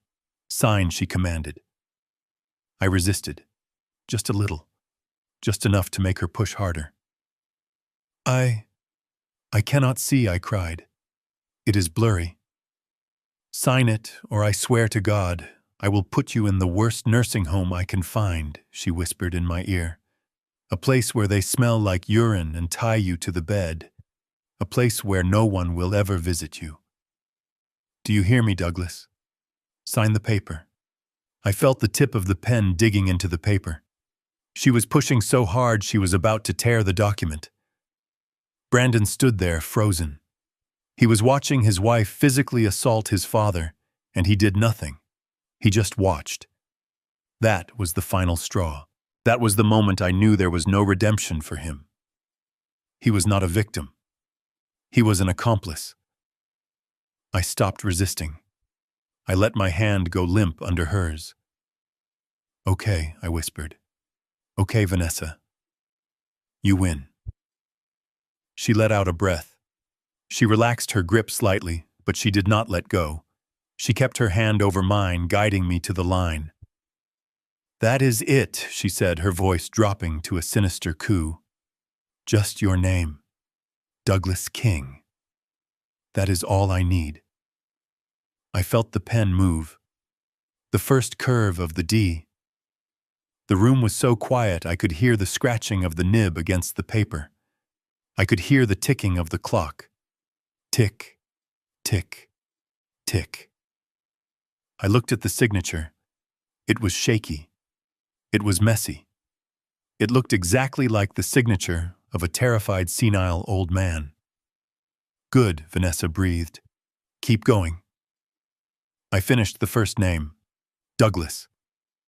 I lifted the pen. I hesitated before the last name. Vanessa squeezed my hand again. Her nails cut into my skin. Finish it, she hissed. I looked at the paper. I looked at the word King. King. It was my name. It was my legacy. It was the name on the building Os town. It was the name on the checks that paid for her clothes, her car, her life, and she wanted to steal it. I took a deep breath. I felt the change happen inside me. The tremor in my hand stopped. The weakness in my spine vanished. The fog in my brain cleared instantly. I gripped the pen, not with her help, but on my own. I gripped it so hard the metal bit into my palm. Vanessa felt the change. She felt the resistance. She tried to push my hand, but it would not move. It was like pushing against a stone wall. She looked down. She saw my hand holding the pen steady, rock steady. She looked up at my face, and she saw it. She saw the eyes of the man who had built an empire from nothing. The eyes of the man who had fired 1,000 people. The eyes of the man who had buried his wife and raised a son alone. She saw Douglas King, and Douglas King was not smiling. "What are you doing?" she whispered. "Why did you stop?" I slowly pulled my hand away from hers. She was too shocked to stop me.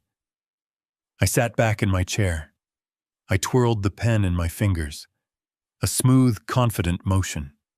I looked at the signature on the paper. Douglas. "It is incomplete," I said. My voice was no longer a rasp. It was deep. It was resonant. It filled the room. Vanessa took a step back. She looked confused. She looked terrified. What she stammered. "I said it is incomplete," I repeated, looking her dead in the eye. "You forgot the date, Vanessa. And you forgot the witness." "Witness?" she asked, her voice trembling.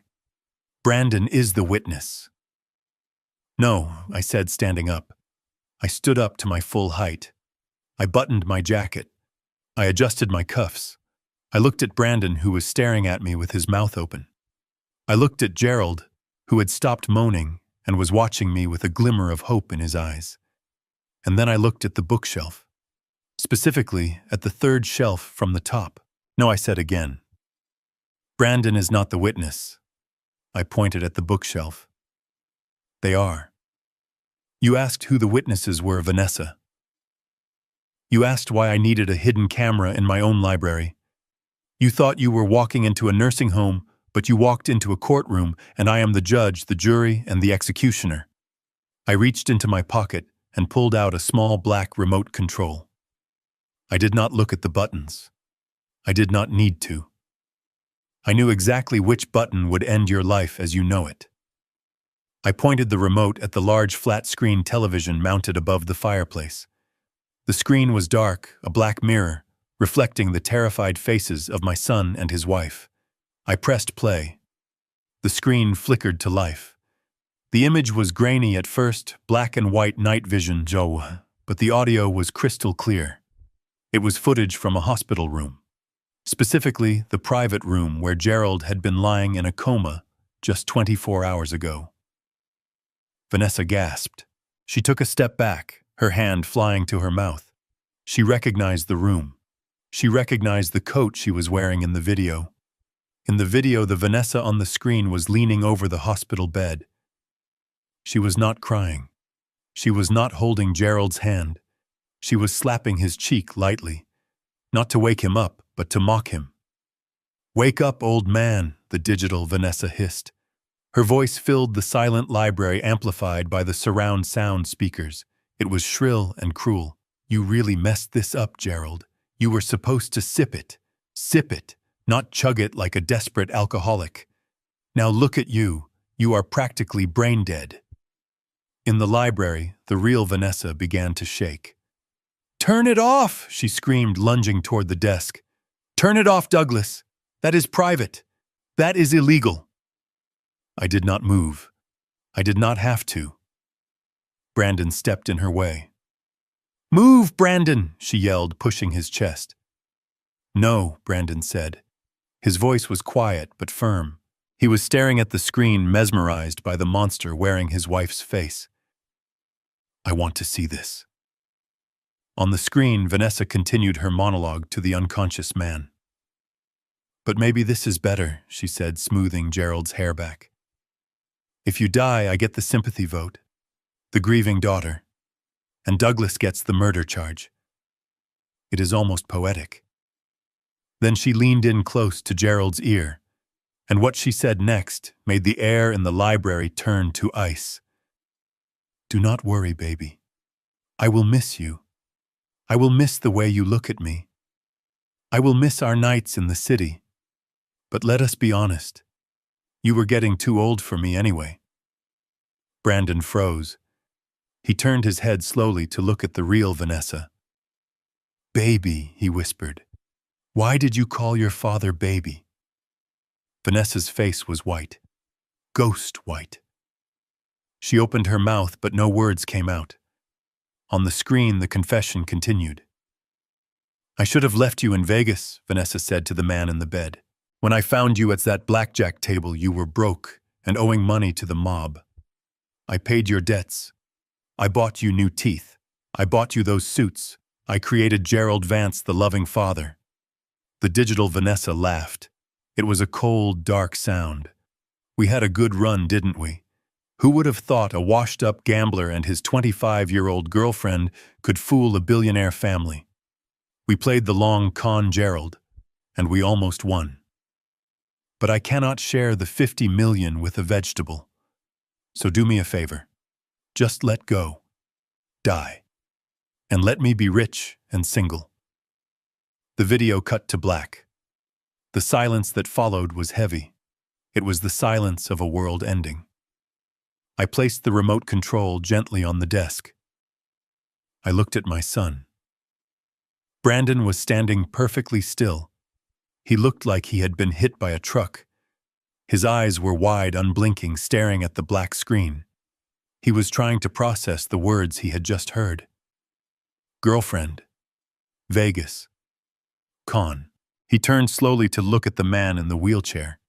He looked at Gerald, the man he had called Dad for 5 years, the man he had invited to Thanksgiving dinners, the man he had bought gifts for.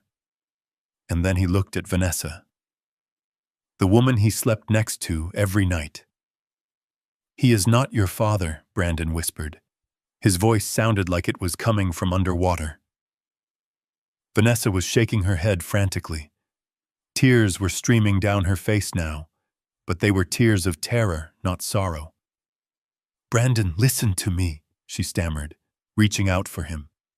"It is not what it sounds like. I was upset. I was talking crazy. The stress made me say things I did not mean." "Do not touch me," Brandon roared. He flinched away from her hand as if it were covered in acid. He backed away until he hit the bookshelf. He looked sick. He looked like he was going to vomit. "You slept with him," Brandon said, his voice rising to a scream. "You slept with him and you brought him into my house. You introduced him as your father." He looked at me. His eyes were wild. "Dad, did you know?" I looked at my son with pity. This was the hardest part. Breaking his heart to save his life. "I suspected, son," I said softly. "The private investigator found the marriage license in Nevada. It was annulled 3 months later, but the trail was there. Gerald is not her father. He is her ex-husband and her current lover." Brandon made a sound that was half sob, half laugh. He slid down the bookshelf until he was sitting on the floor. He put his head in his hands. "Oh my God," he moaned, rocking back and forth. "Oh my God.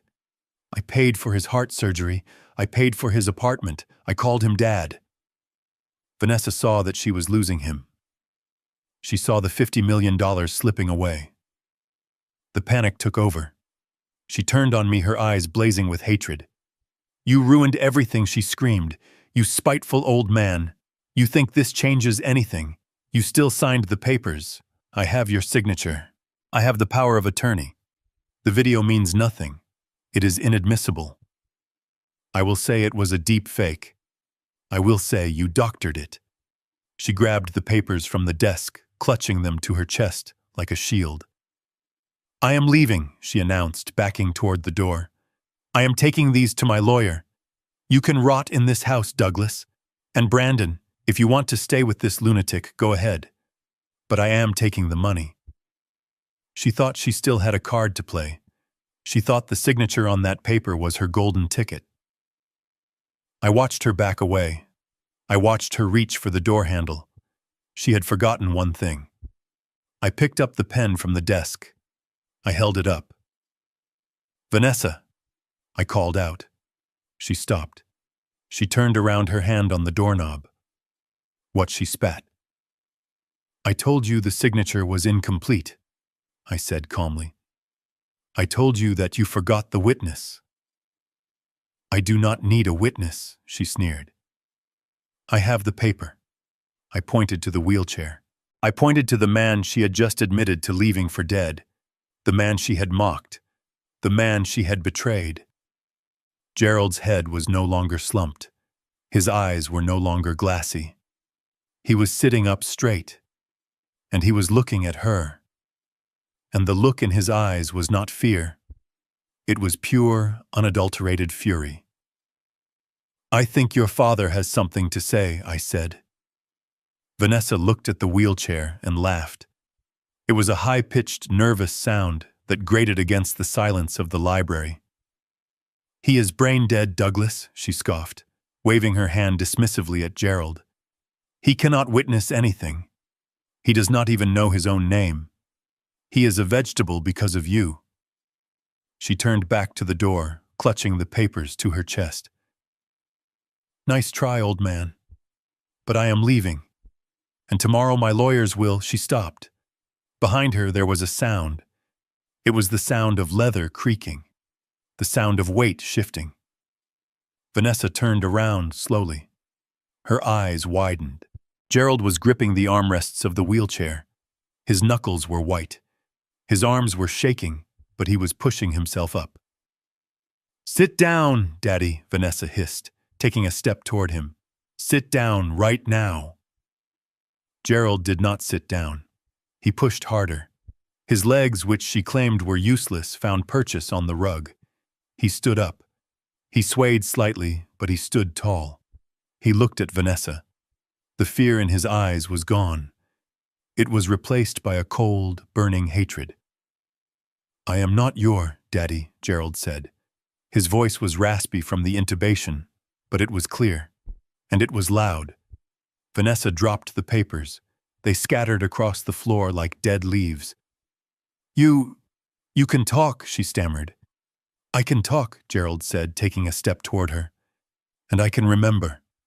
I remember the hospital room, Vanessa. I remember you standing over my bed. I remember you telling the doctor not to resuscitate me if my heart stopped. He looked at Brandon, who was cowering against the bookshelf. She tried to kill me, kid, Gerald said, pointing a shaking finger at Vanessa. She knew the dose she put in that wine was too high. She knew Douglas might survive it because he is big, but she knew it would stop my heart. She used me as a guinea pig. Liar, Vanessa screamed. She looked frantic. She looked like a trapped animal. He is lying, Brandon. The drugs messed up his brain. He is hallucinating. I am not hallucinating, Gerald shouted. He reached into his jacket pocket. I have the phone, Vanessa, the burner phone you gave me, the one with the text messages where you told me exactly when to fake the seizure, the one where you promised me 20% of the inheritance if I helped you frame Douglas. He pulled out a cheap flip phone and threw it onto the desk next to me. It is all there, Douglas, Gerald said, looking at me. The whole plan. She planned this for 6 months. She wanted you institutionalized and me dead. Vanessa looked at the phone, then at me, then at Brandon. She saw the walls closing in. She saw the $50 million evaporating. She saw prison bars. And then she snapped. She let out a feral scream. She did not run for the door. She ran for Gerald. You traitor, she shrieked, lunging at him. She was fast. She reached into her purse and pulled out a letter opener she had swiped from the desk earlier. She raised it, aiming for Gerald's chest. I did not move. I did not have to. Before she could reach him, the library shadows came alive. Sullivan stepped out from behind the heavy velvet curtains. 2 large men in dark suits stepped out from the hallway. My personal security team. One of them caught Vanessa's wrist in midair. He twisted it effortlessly. She cried out, dropping the letter opener. The other guard grabbed her by the waist and pinned her arms behind her back. Get off me, she screamed, kicking and thrashing. Get off me. Brandon, help me. They are hurting me. She looked at her husband. Her eyes were pleading. Brandon, do something. Tell them to stop. Brandon pushed himself off the bookshelf. He walked slowly toward her. He looked at the woman he had loved. He looked at the face that had lied to him every single day of their marriage. He stopped in front of her. He looked down at the scattered papers on the floor, the papers that would have signed my life away. He looked up at her. You called him baby, Brandon whispered. Vanessa stopped struggling. She looked at him, desperate to manipulate him one last time. Brandon, please. It was just a nickname. I was confused. I love you. Brandon reached out. For a second, I thought he was going to touch her cheek, but he reached past her. He grabbed her left hand, the hand with the 3-carat diamond ring I had paid for. He pulled the ring off her finger. It was tight, but he didn't care. He yanked it off, leaving a red mark on her skin. Ow! Vanessa yelped. What are you doing? I am getting a refund, Brandon said. He turned his back on her. He walked over to me. He placed the ring on my desk next to the burner phone and the toxicology report. I am sorry, Dad, he said. His voice was broken. I am so sorry. I looked at my son. He was crying. But for the first time in years, they were honest tears. I looked at Sullivan. Call the police, I said, and tell them to bring a transport van. We have 2 guests who will be checking out permanently. No, Gerald yelled. Wait, Douglas. I helped you. I gave you the evidence. You said if I testified, you would help me. I looked at Gerald, the man who had tried to scam me, the man who had slept with my daughter-in-law. I picked up the burner phone. I said I would help you stay alive, Gerald, I said coldly. And I did. I just saved you from her. I nodded to the second guard. Cuff him too. But I am the victim, Gerald protested, as the guard slammed him against the wall. No, Gerald, I said, leaning back in my chair. You are just the accomplice who got caught. And in my house, nobody gets a free ride. Not even the witness. The room was filled with the heavy breathing of the security guards and the soft whimpering of the woman who had once ruled this house with an iron fist. Vanessa was pinned against the bookshelf, her arms twisted behind her back, but her eyes were still darting around the room, looking for an escape that did not exist. I picked up the red file from my desk. The file I had kept hidden in the safe. The file that contained the autopsy of a marriage that was dead before it even began. I walked over to Brandon. He was standing by the window staring at his reflection in the dark glass. He looked like a ghost. He looked like a man who had woken up in a burning house only to realize he was the one who lit the match. Read it, Brandon, I said, holding out the file. He shook his head slowly. I do not want to know, he whispered. You need to know, I said, my voice hard. You need to know exactly who you brought into our lives. You need to know that her name is not Vanessa. It is Sarah. And she is not from a wealthy family in Connecticut like she told you. She is from a trailer park in Florida, and she has 3 outstanding warrants for identity theft and fraud. Vanessa let out a screech. Shut up, Douglas. Do not listen to him, Brandon. He is making it up. I ignored her. I opened the file and pulled out a photograph. It was a mugshot. It was 5 years old, but the eyes were the same. Cold, calculating, empty. She did not meet you by accident at that charity gala, Brandon. I continued, forcing him to look at the photo. She targeted you. She spent 3 months researching us. She knew where you shopped. She knew where you got your coffee. She knew exactly what kind of woman you wanted. I looked at Vanessa, who had stopped struggling and was now glaring at me with pure venom. She knew you were desperate for approval, I said. She knew you felt overshadowed by me. She knew you were the weak link in the King Empire, and she played you like a cheap violin. Brandon took the photo. His hands were shaking so bad he almost dropped it. He looked at the mugshot. Then he looked at the woman being held by my guards. Is it true? Brandon asked, his voice barely audible. Did you target me? Was any of it real? The vacations, the late-night talks, the vows. Was any of it real? Vanessa stopped fighting. She straightened her spine. She realized the game was truly over. There was no more money to be had, no more mansion, no more acting. She looked at Brandon, and for the first time she showed him her true face. It was a look of absolute boredom. Real, she scoffed. Brandon, look at yourself. You are a man-child living on your daddy's allowance. You have no spine. You have no ambition. Do you really think a woman like me would fall in love with a mart like you? The cruelty of her words hung in the air like smoke. I needed a mark, she spat. And you were the easiest mark I have ever seen.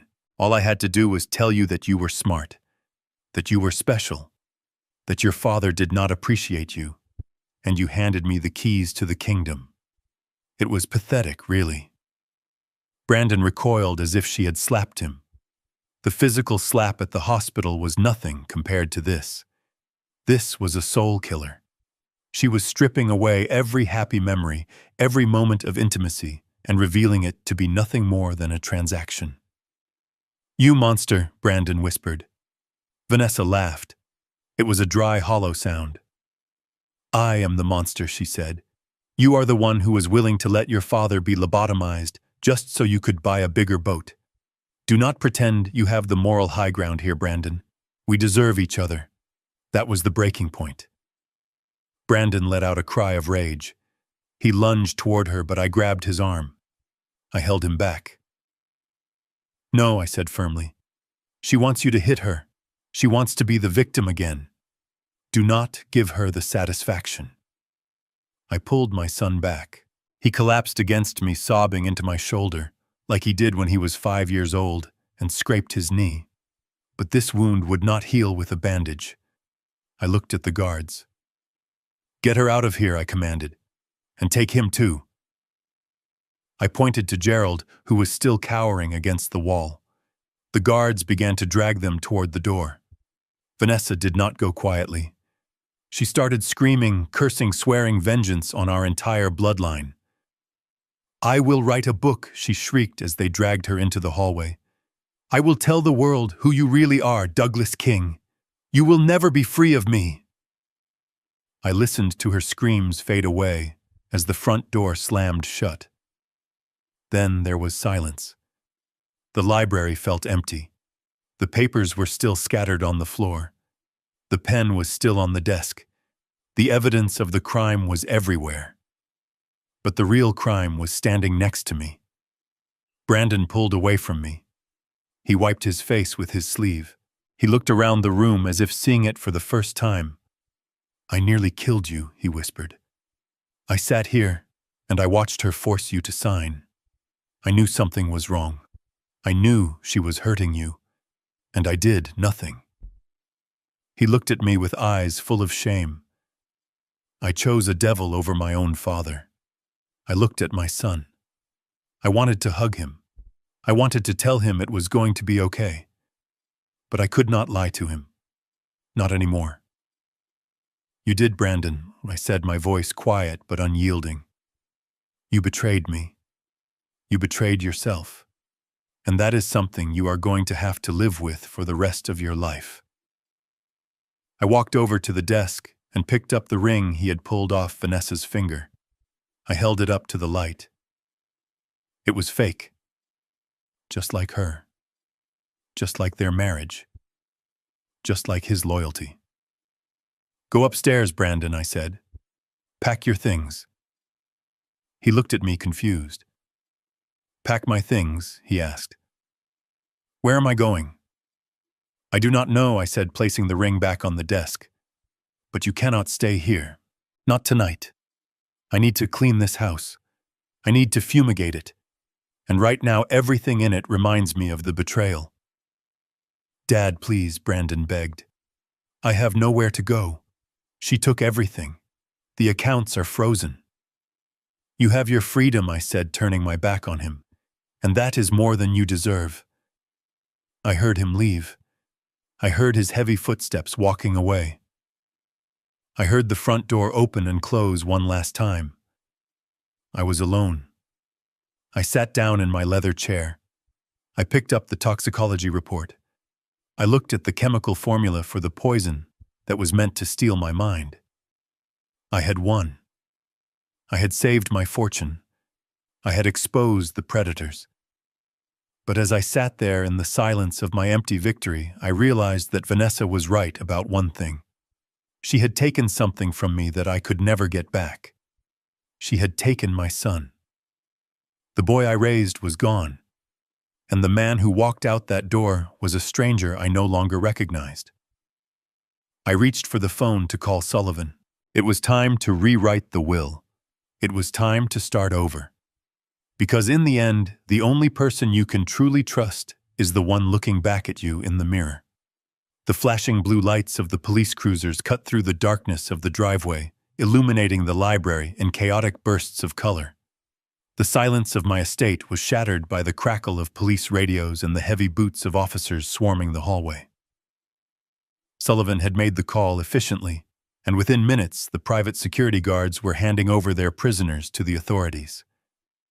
I stood by the fireplace watching the scene unfold with the detached calmness of a man watching a storm on a television screen. Vanessa was no longer the poised socialite. She was a wild animal caught in a trap. Her expensive trench coat was torn at the shoulder from her struggle. Her hair was a bird's nest of tangles. As the officer tightened the handcuffs around her wrists, she let out a scream that was not human. It was the sound of pure, unadulterated rage. You will pay for this, Douglas, she shrieked as they marched her toward the door. You think you have won, but you have not. I will sue you from my jail cell. I will tell them you planted the drugs. I will tell them you forced me. I did not say a word. I just watched. I watched as the officer read her rights. You have the right to remain silent. It was ironic because silence was the one thing Vanessa was incapable of. She kept screaming, cursing my name, cursing Brandon, cursing the father she had tried to murder. Behind her, Gerald was being wheeled out. He was not screaming. He was weeping. He looked small and pathetic in the handcuffs, his head hanging low. He looked at me one last time as they pushed him past the library threshold. I am sorry, Douglas, he mumbled. I really am. I looked away. Sorry does not fix a shattered family. Sorry does not undo the poison. When the front door finally slammed shut, taking the noise and the chaos with it, a heavy silence descended on the library. The air felt thinner, lighter. I turned my attention to the only person left in the room. Brandon was kneeling on the rug. He had collapsed there when the police arrived, and he had not moved since. He was staring at the spot on the floor where Vanessa had stood. His hands were resting on his knees, and his shoulders were shaking. He looked like a man who had been hollowed out from the inside. The library, which had been the site of my greatest business triumphs and my happiest family memories, now felt like a mausoleum. And my son was the chief mourner at his own funeral. Dad, Brandon whispered. His voice was cracked and dry. I walked over to the desk and began to gather the papers. The unsigned power of attorney, the transfer deeds, the toxicology report. I aligned them into a neat stack. I needed order. I needed to clean up the mess. Dad, please look at me, Brandon begged. I stopped. I placed my hands on the desk and leaned forward. I looked at him. I looked at the top of his head, where his hair was thinning, just like mine used to. I looked at the expensive Italian shoes I had bought him for his birthday. I looked at the son I had raised to be a prince who had chosen to become a jester. Get up, Brandon, I said. My voice was devoid of anger. It was devoid of warmth. It was just a fact. Brandon looked up. His face was wet with tears. His eyes were red and swollen. I did not know she was going to kill him, Dad, he sobbed. I swear to God. I thought she just wanted the money. I thought she just wanted to secure our future. I never wanted anyone to die. You thought she just wanted to steal $50 million from your father, I asked calmly. And you were okay with that. You were okay with theft. You were okay with fraud. You were okay with declaring me mentally incompetent so you could buy a bigger house. Brandon flinched as if I had struck him. She manipulated me, he cried. She twisted everything. She told me you hated me. She told me you were going to cut me off. I was scared, Dad. I was scared of losing her. You should have been scared of losing yourself, I replied. Brandon shuffled forward on his knees. He reached out to grab my hand, but I took a step back. I put the heavy oak desk between us, a barrier that could not be crossed. I can change, Dad. Brandon pleaded. I will testify against her. I will tell the police everything. We can start over. I will work at the company. I will start at the bottom. I will do anything. Just please do not turn your back on me. You are all I have left. I looked at him and I felt a pang of pity. But pity is dangerous. Pity is what made me hide Vanessa's past 5 years ago. Pity is what made me keep filling his bank account. Pity had almost killed me. I picked up the phone on my desk. I dialed a number. Sullivan, I said when he answered. Is the car ready? Yes, Douglas Sullivan replied. It is waiting outside. Good. And Sullivan, call the locksmith and the real estate agent. I want this house listed by morning. Dad, Brandon gasped, standing up. What are you doing? You are selling the house. I hung up the phone. I looked at Brandon. I am not selling it, I said. I am donating it. Donating it. Brandon repeated, his mouth hanging open. Yes, I said. I am donating the estate to the state of New York. It will be converted into a rehabilitation center for victims of elder abuse. I think it is fitting, do not you? But where will I live? Brandon stammered. I do not know, I said. And for the first time in 35 years, it is not my problem to solve. I picked up the stack of papers and the Mont Blanc pen. I walked around the desk. I walked toward the door. Dad! You cannot do this! Brandon cried, running to block my path. This is my home. You cannot just kick me out. I am your son. I stopped. I looked him in the eye. I saw the fear. I saw the entitlement. I saw the boy who never grew up because I never let him. You are my biology, Brandon, I said. But you are not my son. My son would have stopped her. My son would have protected me. My son died the moment you watched her force that pen into my hand and said nothing. I stepped around him. He reached for my sleeve, but his hand dropped before he made contact. He knew. He knew it was over. You have 1 hour to pack your things, I said without looking back. The security team will escort you off the premises. If you are not gone by then, they will remove you for trespassing. Trespassing, Brandon whispered. In my own house. It is not your house, I said, walking into the hallway. It never was. It was my house. You were just a guest who overstayed his welcome. I walked out the front door into the cool night air. The rain had stopped completely. The fog was lifting. The moon was breaking through the clouds, illuminating the long driveway. My town car was waiting. Sullivan opened the back door for me. Where to, Douglas? He asked. Take me to the city. Sullivan, I said, sliding into the leather seat. I have a meeting with the board of directors of the Children's Hope Foundation first thing in the morning. The foundation, Sullivan asked, closing the door and getting into the front seat. Yes, I said, as the car pulled away. I am transferring the $50 million to them. I want to create a scholarship fund for orphans. Children who have no one but still manage to make something of themselves. I looked out the window. I saw the silhouette of my mansion disappearing in the distance. I saw the light in the library window, where Brandon was likely frantically packing his bags, realizing that for the first time in his life, he was truly alone. I felt a weight lift off my chest. I had lost a son, but I had regained my dignity. I had lost a family, but I had found my freedom. The car sped up, heading toward the lights of New York City. I took a deep breath. The air tasted clean. It tasted like a new beginning. I am Douglas King. I started with nothing, and I ended with nothing but the truth. And that is enough. Before I go, let me leave you with this thought. We spend our whole lives being told that blood is thicker than water. That family comes first, no matter what. That you have to forgive them because they are your kin. But that is a lie. Family is not about whose DNA you share. It is not about a last name.